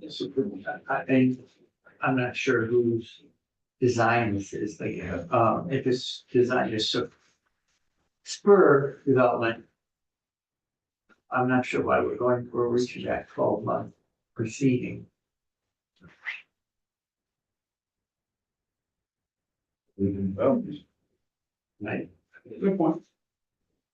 Do you know what the rationale was for doing that? The way I'm reading this is, I mean, this language all came from the administration, but the way I'm reading this is maybe that 12 months is do the construction work. That's how I was reading.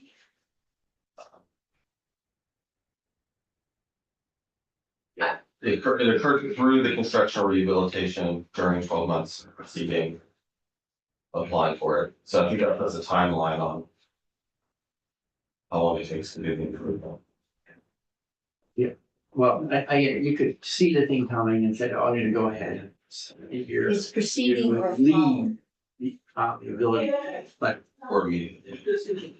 So this says you can build your house.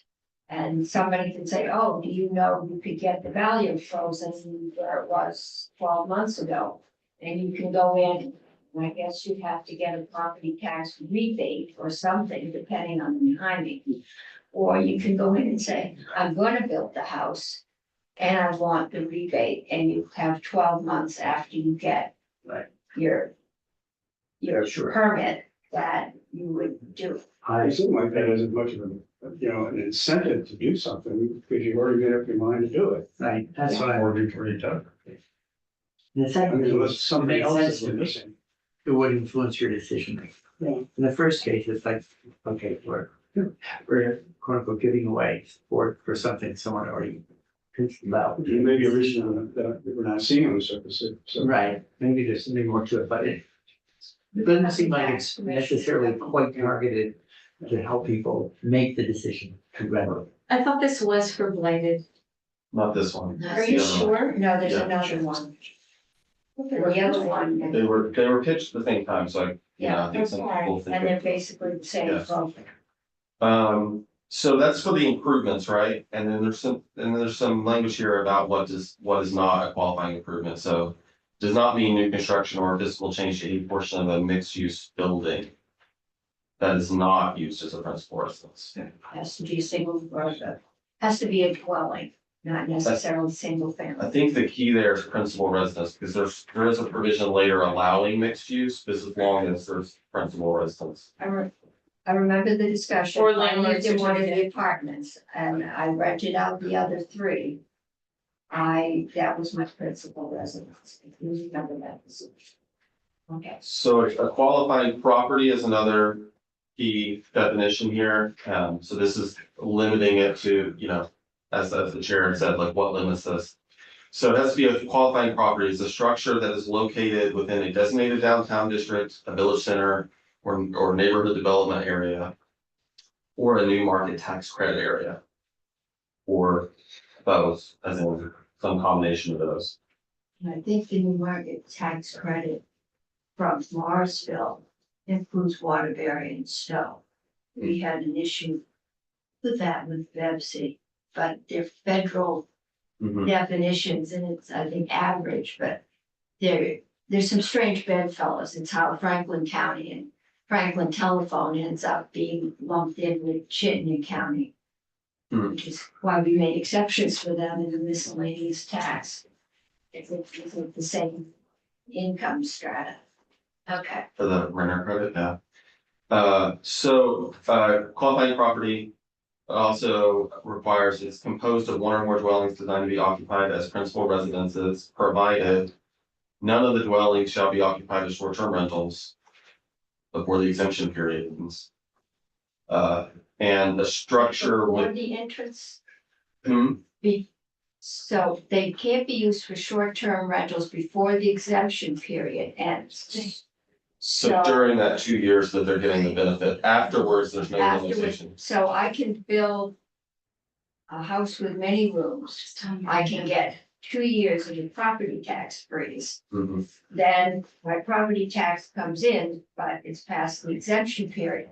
So I can now rent it out on short-term rentals, I can rent out rooms on short-term rentals. Yeah, after the exemption 2 years. period, the 2 years, there's nothing in here to check back on the use of the property after that. How long do we allow auxiliary dwelling units? I believe right now we're saying if you get state money, they can't be short-term rentals. But it'd be interesting to see if we have a limit on, because I'm betting that a lot of them are gonna turn into short-term rentals. What benefit are you referring to?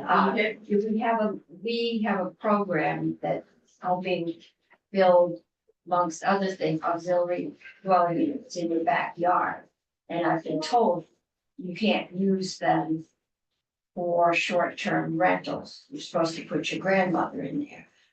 I'm wondering if maybe I'll put my kids in there and I'll keep the big house. I'm wondering how long that exemption lasts. We're giving you money to build something.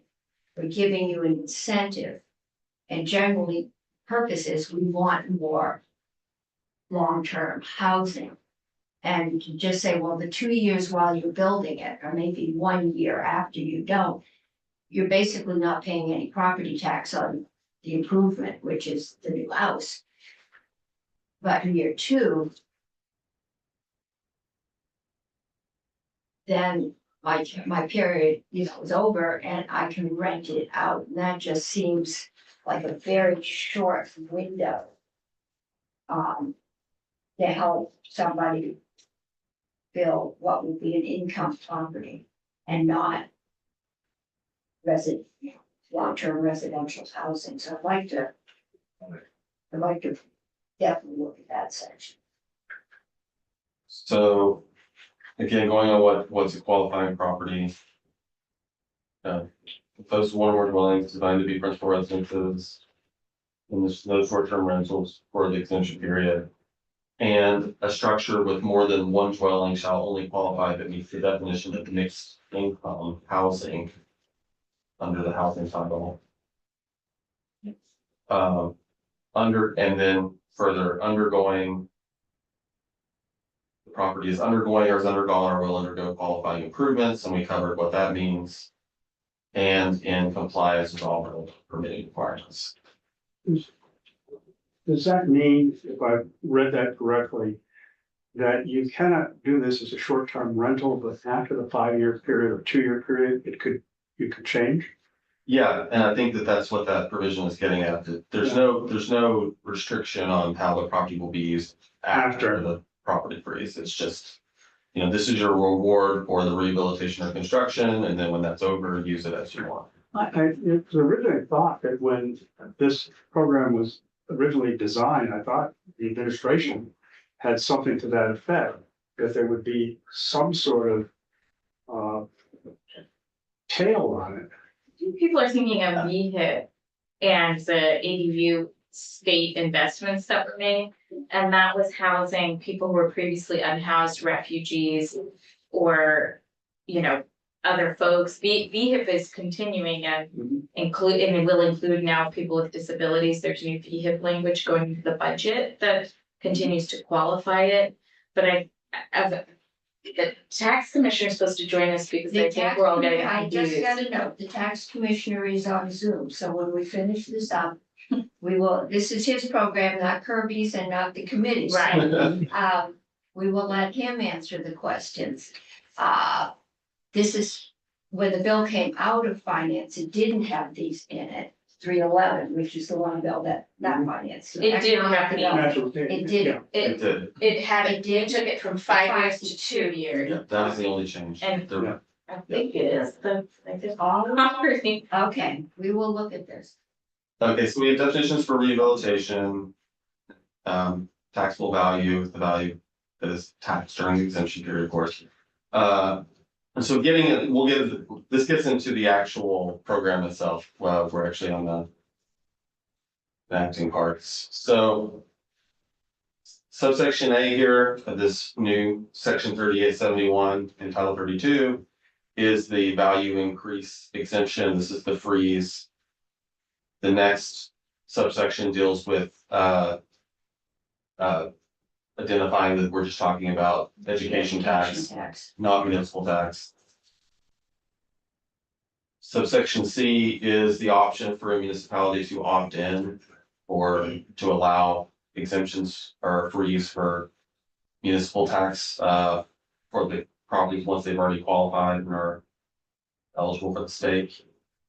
And just, that was Senator Harrison's inclusion, because she thought some municipalities might want to also give this benefit, but they don't have to. So I just don't want people to see that and get confused. Yes, and They still owe the municipal tax. yes, I think Harrison just being curious about what other like tools exist for municipalities, and there are some already that exist in statute that for tax They stabilization. can't exempt So- the state property tax, and that is usually traditionally double the local tax. So it's the big, we are exempting them from the biggest tax, which is, and also the largest source of funding for the ed fund. When we're looking at a 15% increase in property taxes this year. So that was spending, it's more percent, I think, in property taxes. So for the exemption period, says the exemption will start in the first property tax year immediately following the year in which an application for an exemption is approved.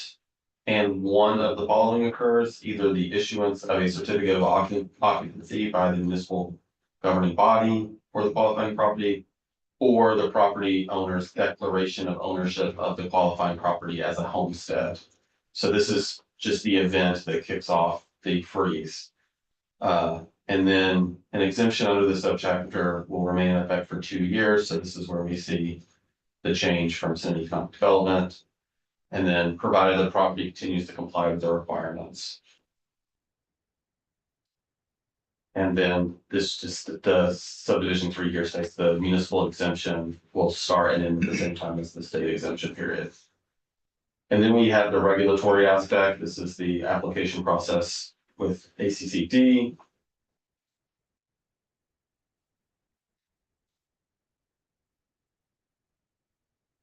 And eligibility, there's an application with ACCD. There's an attestation regarding use of the property made by person trying to claim or to apply to claim the credit.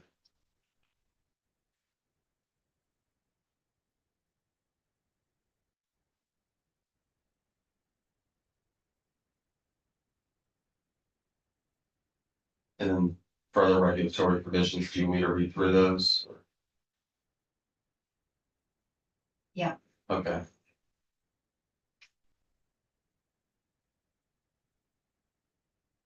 So the certification that has to be made, the attestation of how it will be used. Requires certification by the property owner that or the certification will be coexistent with the exemption period. It will require notice to the agency of transfer or assignment of property prior to transfer, which shall include the transferees or assignees' full names, phone numbers, email and mailing address. Require notice to any prospective transferees or assignees of the property other requirements for the exemption under the subchapter and require a new certification to be signed by the transferees or assignees. The agency will make forms available for the initial and ongoing eligibility for exemption. And not later than 60 days after receipt of a completed application, the agency will determine whether the property and any proposed improvement qualify for the exemption and shall issue a written decision approving or denying the exemption. So each of these would be going through ECCD. The agency shall notify the property owner, the municipality where the property is located, and the commissioner of taxes of its decision. If the property owner fails to use the property, according to terms of certification, the agency shall, after notifying the property owner, determine whether to revoke the exemption. If the exemption is revoked, they'll notify the property owner and the municipality and the commissioner. And then upon revocation, all state municipal property taxes would apply as though no exemption had been approved. So the taxes will be paid back. And there's a sunset for this property freeze of December 31st, 2027.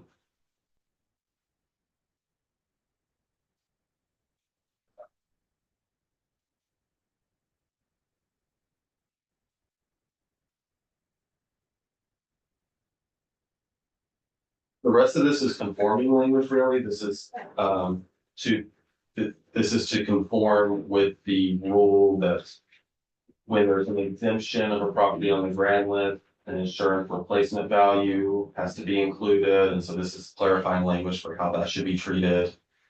There's the sunset provisions under that in section 82 of the bill.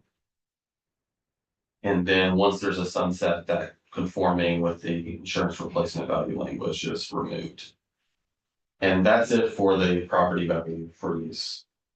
Okay, The next thing we have is the property transfer tax exemption for now on blighted properties. This is the one. So that's for this is for property transfer tax, not to be confused with the previous, which is a property education property tax for education property, yeah. So in this case, there's a PET exemption for transfers of blighted dwellings that will be rehabilitated as a principal residence. It requires some attestation by the transferee of how it will be done with a number of exemptions here, or definitions, I mean, for what blighted mean. Blighted means substandard structural or housing conditions, including unsanitary and unsafe dwellings and deterioration sufficient to constitute a threat to human health, safety, and public welfare. If you recall, at one point during the session, we went over the House version of this, just to remind you that the House did include a version of this language in one of its bills, except it changed blighted to abandoned, just so you're aware of that. And that is the property transfer tax exemption. Okay. So for blighted properties, we're just forgiving the transfer tax. But I assume you would be able to qualify for the property freeze, value freeze, if you were rehabbing that to be human habitation. I think there could be instances where yes, for both. So this, because, Mhm. okay. Yeah. But I could also build a McMansion on the side of the mountain and get a property tax freeze for 2 years. Even though Well, it would have to be in one of those designated it areas. would have to be in a designated. So this area. is Vermont, maybe a village center is on the side of the mountain. I think so is. I think Woodstock isn't on the side of the mountain. But Killington is. So I think that I really, I will ask the commissioner when we have him in, but I have asked, and there is no study that says that freezing your property taxes for 2 years in any way and sense construction. It's a gift we can give you, but it is a gift from the Ed Fund. But the commissioners heard me say, I think we should apply this to flood impacted properties as well. And he's here, and I feel like we didn't get the, Well, we haven't Big talked to picture. him, but I didn't have him scheduled. I will leave it up to you. It's a lot later on Friday than I normally get you out. But it's not snowing. I only have, there's only one more section Okay, to run we'll through. finish with and- Kirby. And I okay, think, I I think do we- think we should give the commissioner 5 minutes, just We because will give the commissioner, We wouldn't- it's all right with the. I want to assure people we wouldn't have voted these out unless we thought they were really constrained I either. admit I have objected. So the last part here is, a provision or a change here that eliminates the limit to the Vermont income tax deduction for medical expenses, for entry fees, or monthly payments made to continuing care retirement communities, to the extent that those fees or payments exceed the deductibility limits for qualified long-term care insurance premiums. This is eliminating the restriction Okay, and on the deduction. this is the Wake Robin solution. And if I remember correctly, you can deduct your long-term care premiums. They can be included under your, they have a very limited health care cost deduction on the state income tax. And nobody said anything about it when we were rewriting code. There was an awful lot of angst and a lot of emails about the charitable deduction and the fear that in the federal, which is, much bigger, still was there. Nobody ever raised anything about very tight healthcare deduction that we allow. And Wake Robin has been left out because they're guaranteed entrance long-term care into their nursing home. And it is part of their monthly fee. They pay it whether or not they ever use it, but they can't break out and say, well, $500 a month or $1,000, whatever, is what we're using for, it's all commingled. And they told us they couldn't possibly say it's this much. So this would allow them to deduct up to what everybody else is allowed to deduct. There is a cap on what you can deduct in your healthcare.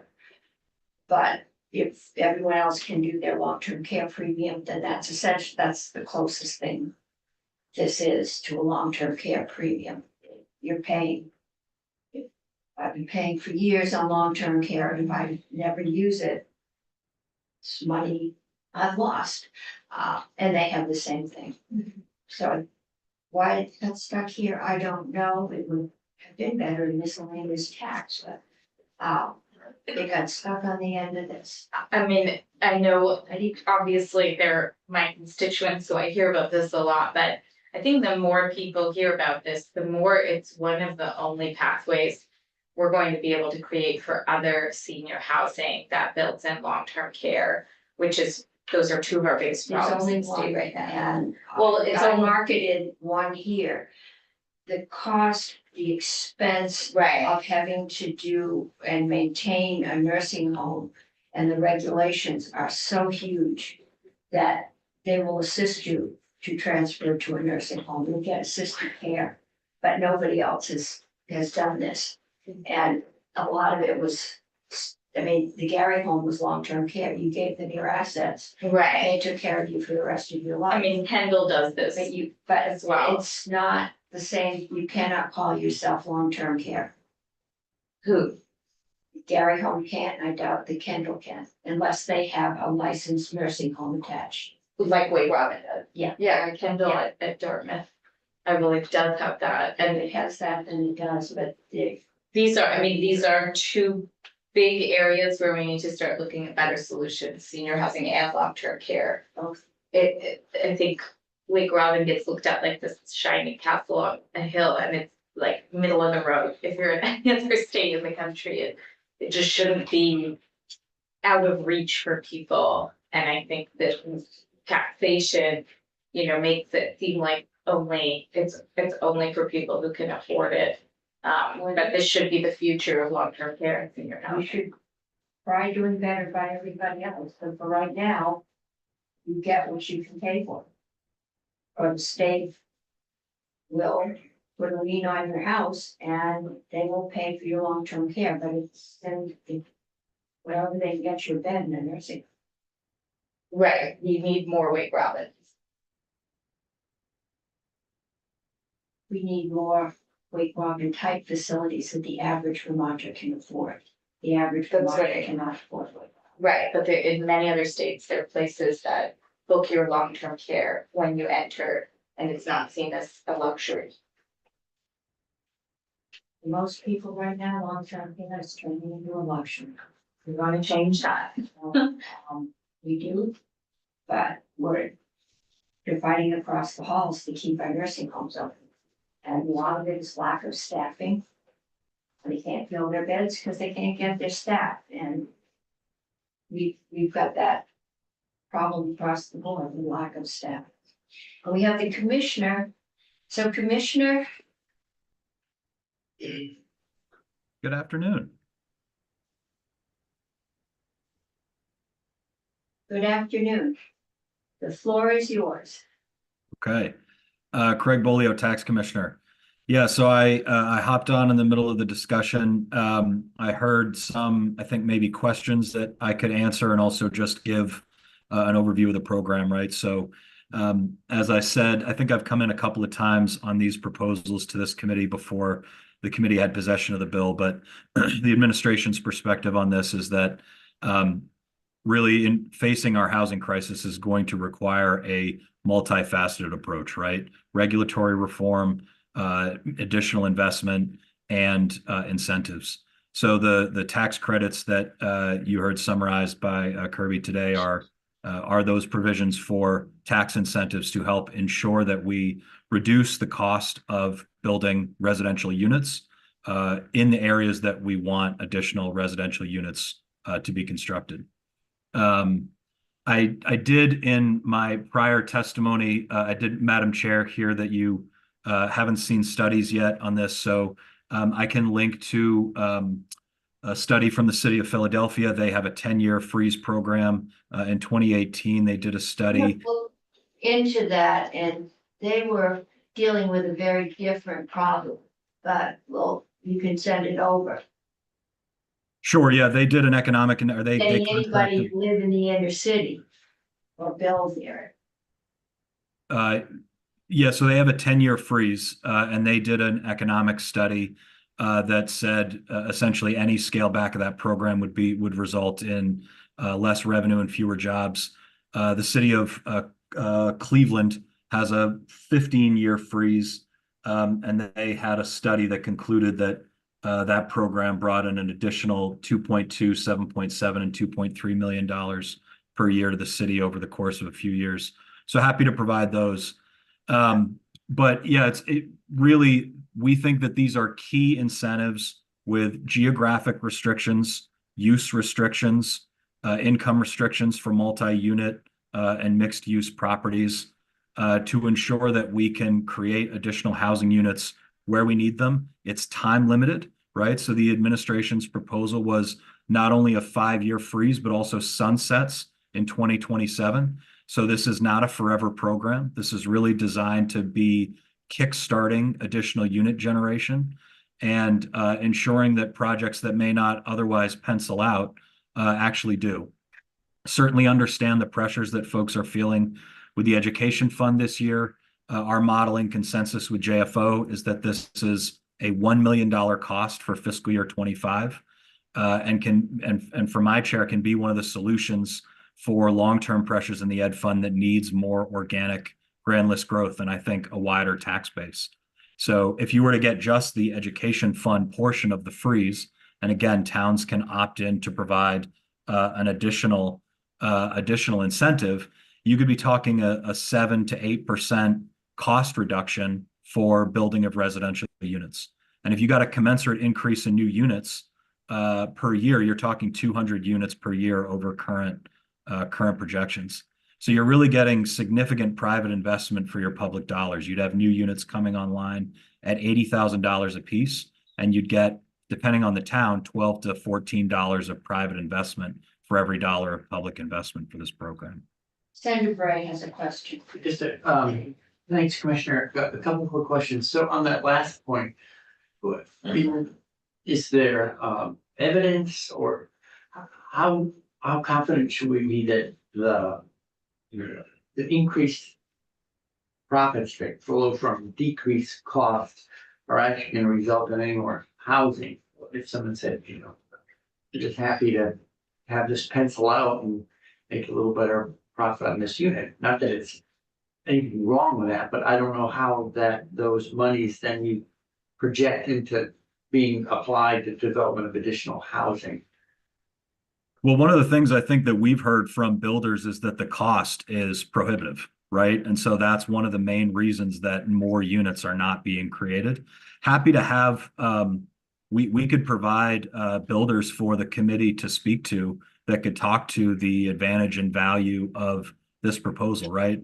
Again, what we're really talking about is a 5-year freeze on the pre-improvement value once the unit comes online as use for either a homestead or long-term rental, right? So you don't make the public investment until they're actually using it as they say they will. And then you're creating the cost reduction through the value freeze. And happy to have some builders come in and speak to the value of that. The other half of it was, so I don't think anyone disputes the idea that bringing more properties online, especially blighted properties online, is a good idea. But on the Ed Fund side, where we're seeing a lot of pressure, that 1 becomes something like 3, becomes something like 5, becomes something like 11, becomes something like 16 million by year 5.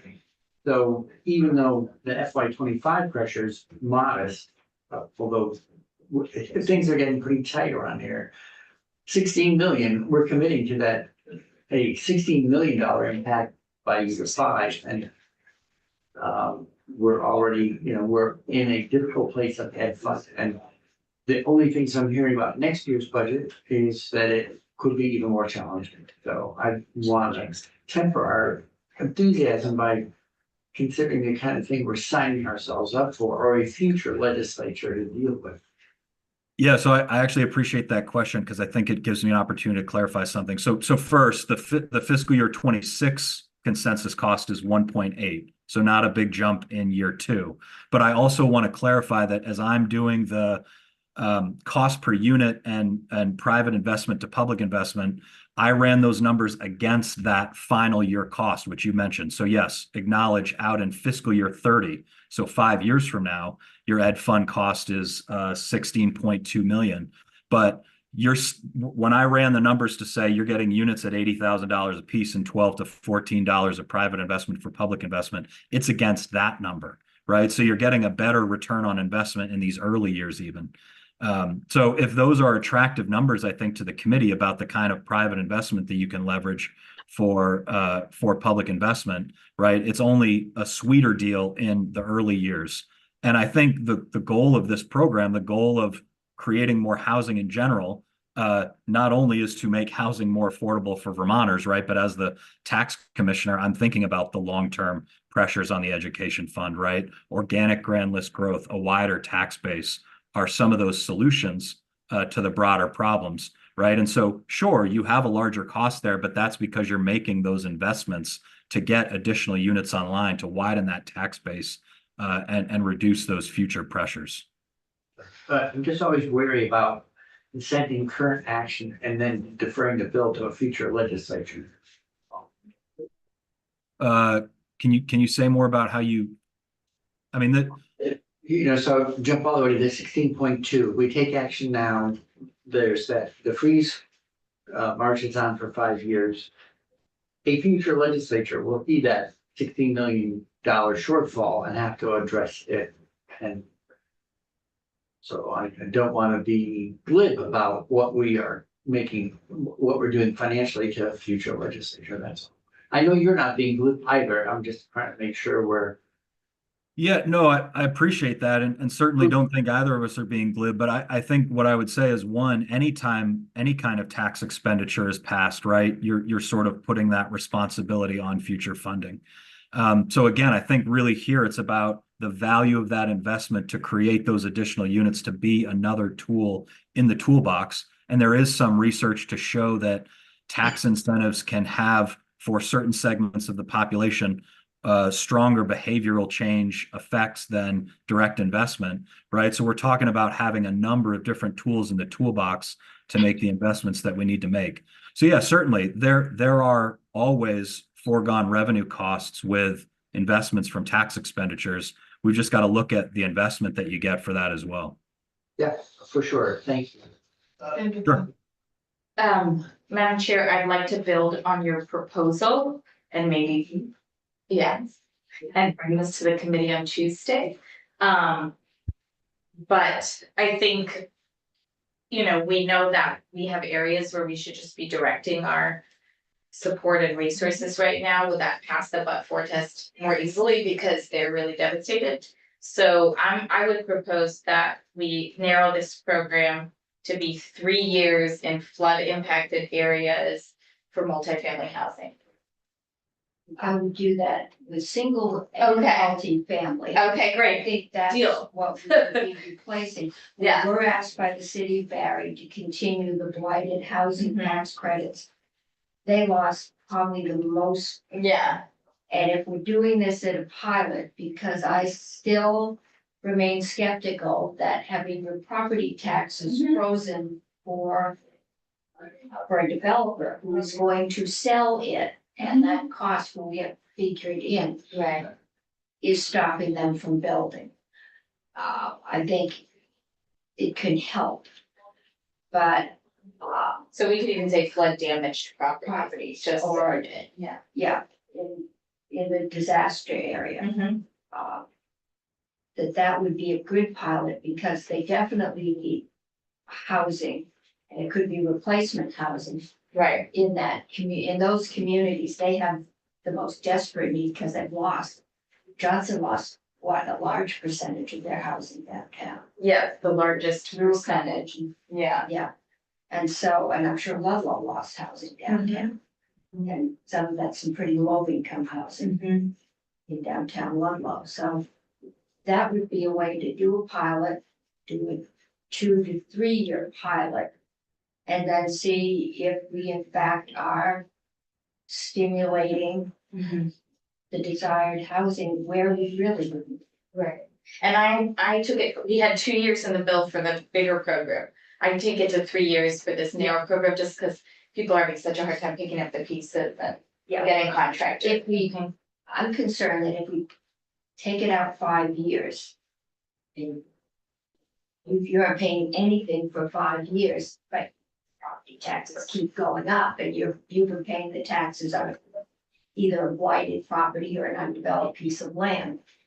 That you could get a really big sticker shock in year 5 when you get a $20,000 increase in tax. That was the year the legislature is the property tax increase, mitigation bill. Yes, I mean, I'd like to. We aren't Philly and. The big cities. Urban decay, urban blight, and trying to do urban redevelopment. For something for years, we have demand. We have excess demand and we are not building. To meet that, and I don't know why, except that it's very difficult to build a house that the average person can afford. And Cost, time, regulation, that's why. yeah, well, we're working on it, we're working on the regulations.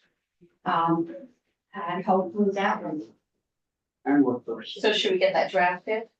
you can, yeah, and I can submit it to. So are you're asking me to modify these sections, for a 3 year pilot? Yeah. Where like the benefit would last for 3 years for flood impacted areas only. And Areas it declared federal disaster, it's a standard. based on the FEMA declaration. We just did this with Rick for veggie. He used the 3 day. It was in the abatement. Right. It's, Use that one? yeah. Okay, So, and Well, just, it's properties impacted yeah, by, I understand. by federal disaster declaration between There were, July and December. Yes. I there were think. 2 declarations to be Yeah. clear. One of them actually covered the entire state, and then one of them was more limited, and you want the more limited. Yeah. Yeah. And then first, basically for, you said single and multifamily, so residential properties. Residential, And should I work with the tax commissioner? sure. Were there any other changes on the other sections? Think none of either Chair of Economic Development or I have heard of any, is a $2 million increase in the downtown tax credit having been figured into the budget. And yes, so if we So leave we're that good. in there, it will go to approach. I don't know if it's going to approach anyway. it definitely is going to drop. That's right. There's lots of approach in there. Do you want that removed, or do you want to just wait for appropriations? I think we should remove it. I think we should check in with Senator Kitchell about what she wants before she gets I mean, that. I know she's feeling like the Wicked Witch, killing so many Yeah. things, so I think she'd prefer we were wicked Mhm. and made the decision for her. Because I don't think anybody has ever encouraged ACCD that we were gonna be able to afford Yeah, that kind of attack. Yeah. And we went up a lot last year or the year before. it's one of those last 2 Yeah, we years. did a significant increase in the downtown during the whole years. Excuse- Madam Chair, can I just jump in on that? I Yeah. must admit, I'm not the expert on this program, and we could certainly have ACCD in, but the prior 2 years that had the increase were done Yeah. with one-time money. Right. So this ask is to increase the base to be able to continue to offer the same level of credit that has been offered for the past couple of years.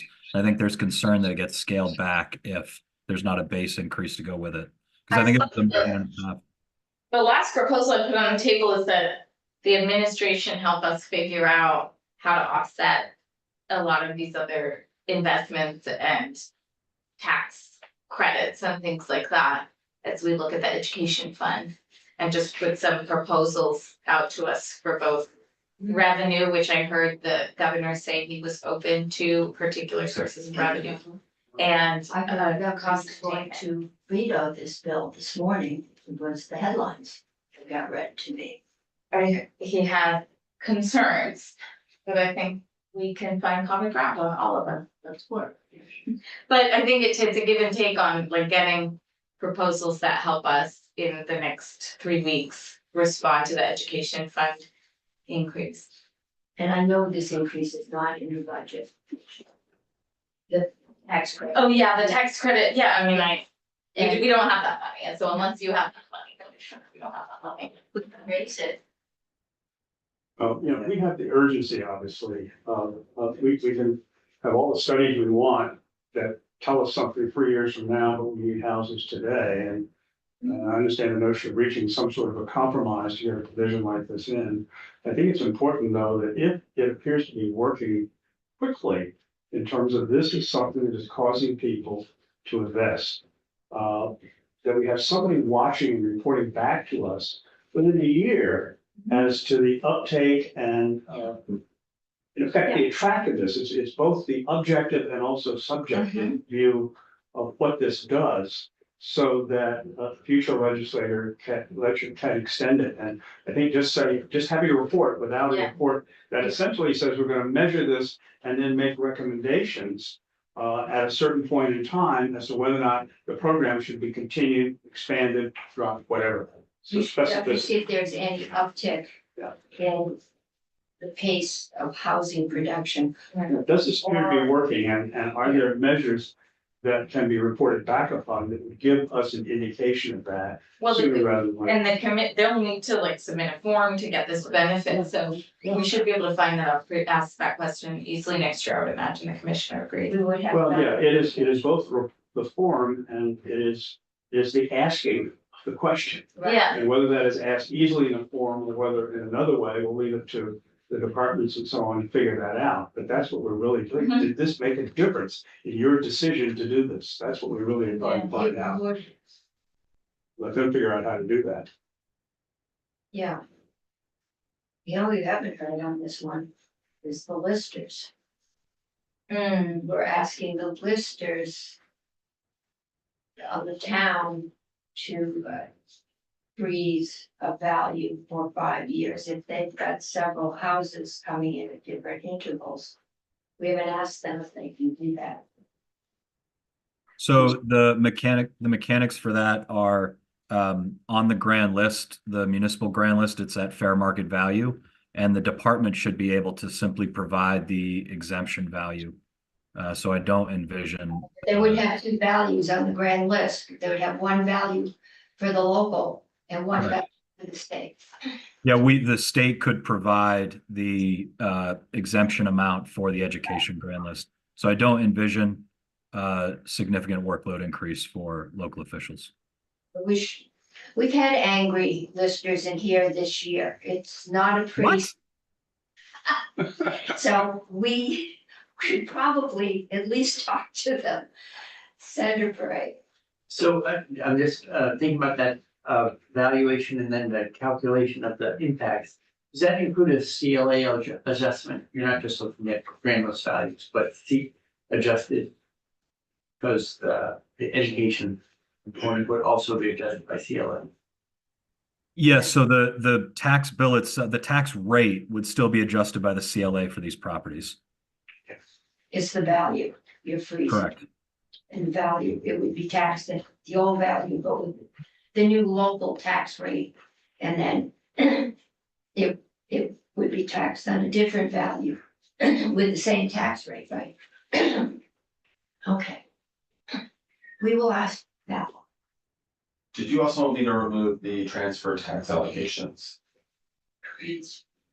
No, The part where you thought maybe this was being worked out somewhere else? I've just been told that this had been spent or it was money that we needed to raise. it's changing. I think you should be brought into a conversation Monday, Tuesday, where we have a clear amendment to present to the committee. And my understanding is that Senator Kitchell's preference, if we do it in here for her workflow. Yeah, So she's got as many bills today. yes, so I commit to that with, I've been talking to Pat, so he has a spreadsheet. And then I think you're the language drafter on that, would that make sense, or, okay. It's a lot of JFO involved. Anybody that has amendments, bring them to the committee. We have limited scope. I've gotten a note somewhere that they didn't pass out the yield bill. So you may know more than I do, but it's on the Or on floor Tuesday. on Tuesday. So we won't have it probably before Wednesday or Thursday. I'd like to clear up as many bills as I can by then. If not, we will probably welcome taking a break from the yield bill to go back to. So my availability will be limited on Tuesday On because of Tuesday, the I've already- availability of house yeah. forces. I've already been told that, so. I think any of the, we're working mostly with Maria on the telecom modernization bill. And I think we'll probably get that out on Tuesday. Unless somebody has a new change, but I think we've done most of it. And we will, keep going. We will probably keep getting some smaller bills. Like we had today, that'll pop in and we'll put fees in them or fees that once were in them. And, we'll see where we go with it. It's late for us on Friday, so thank you all. Maybe the sun will shine next week, but I don't think it's. It's warmer. I heard it was sunny, like a lot. It's like July. They are, and they always say by the 4th of July, it starts to get cold. June, it usually got -1. Just like that, to take stuff away from Well, that us. was- Supporting. Hey, I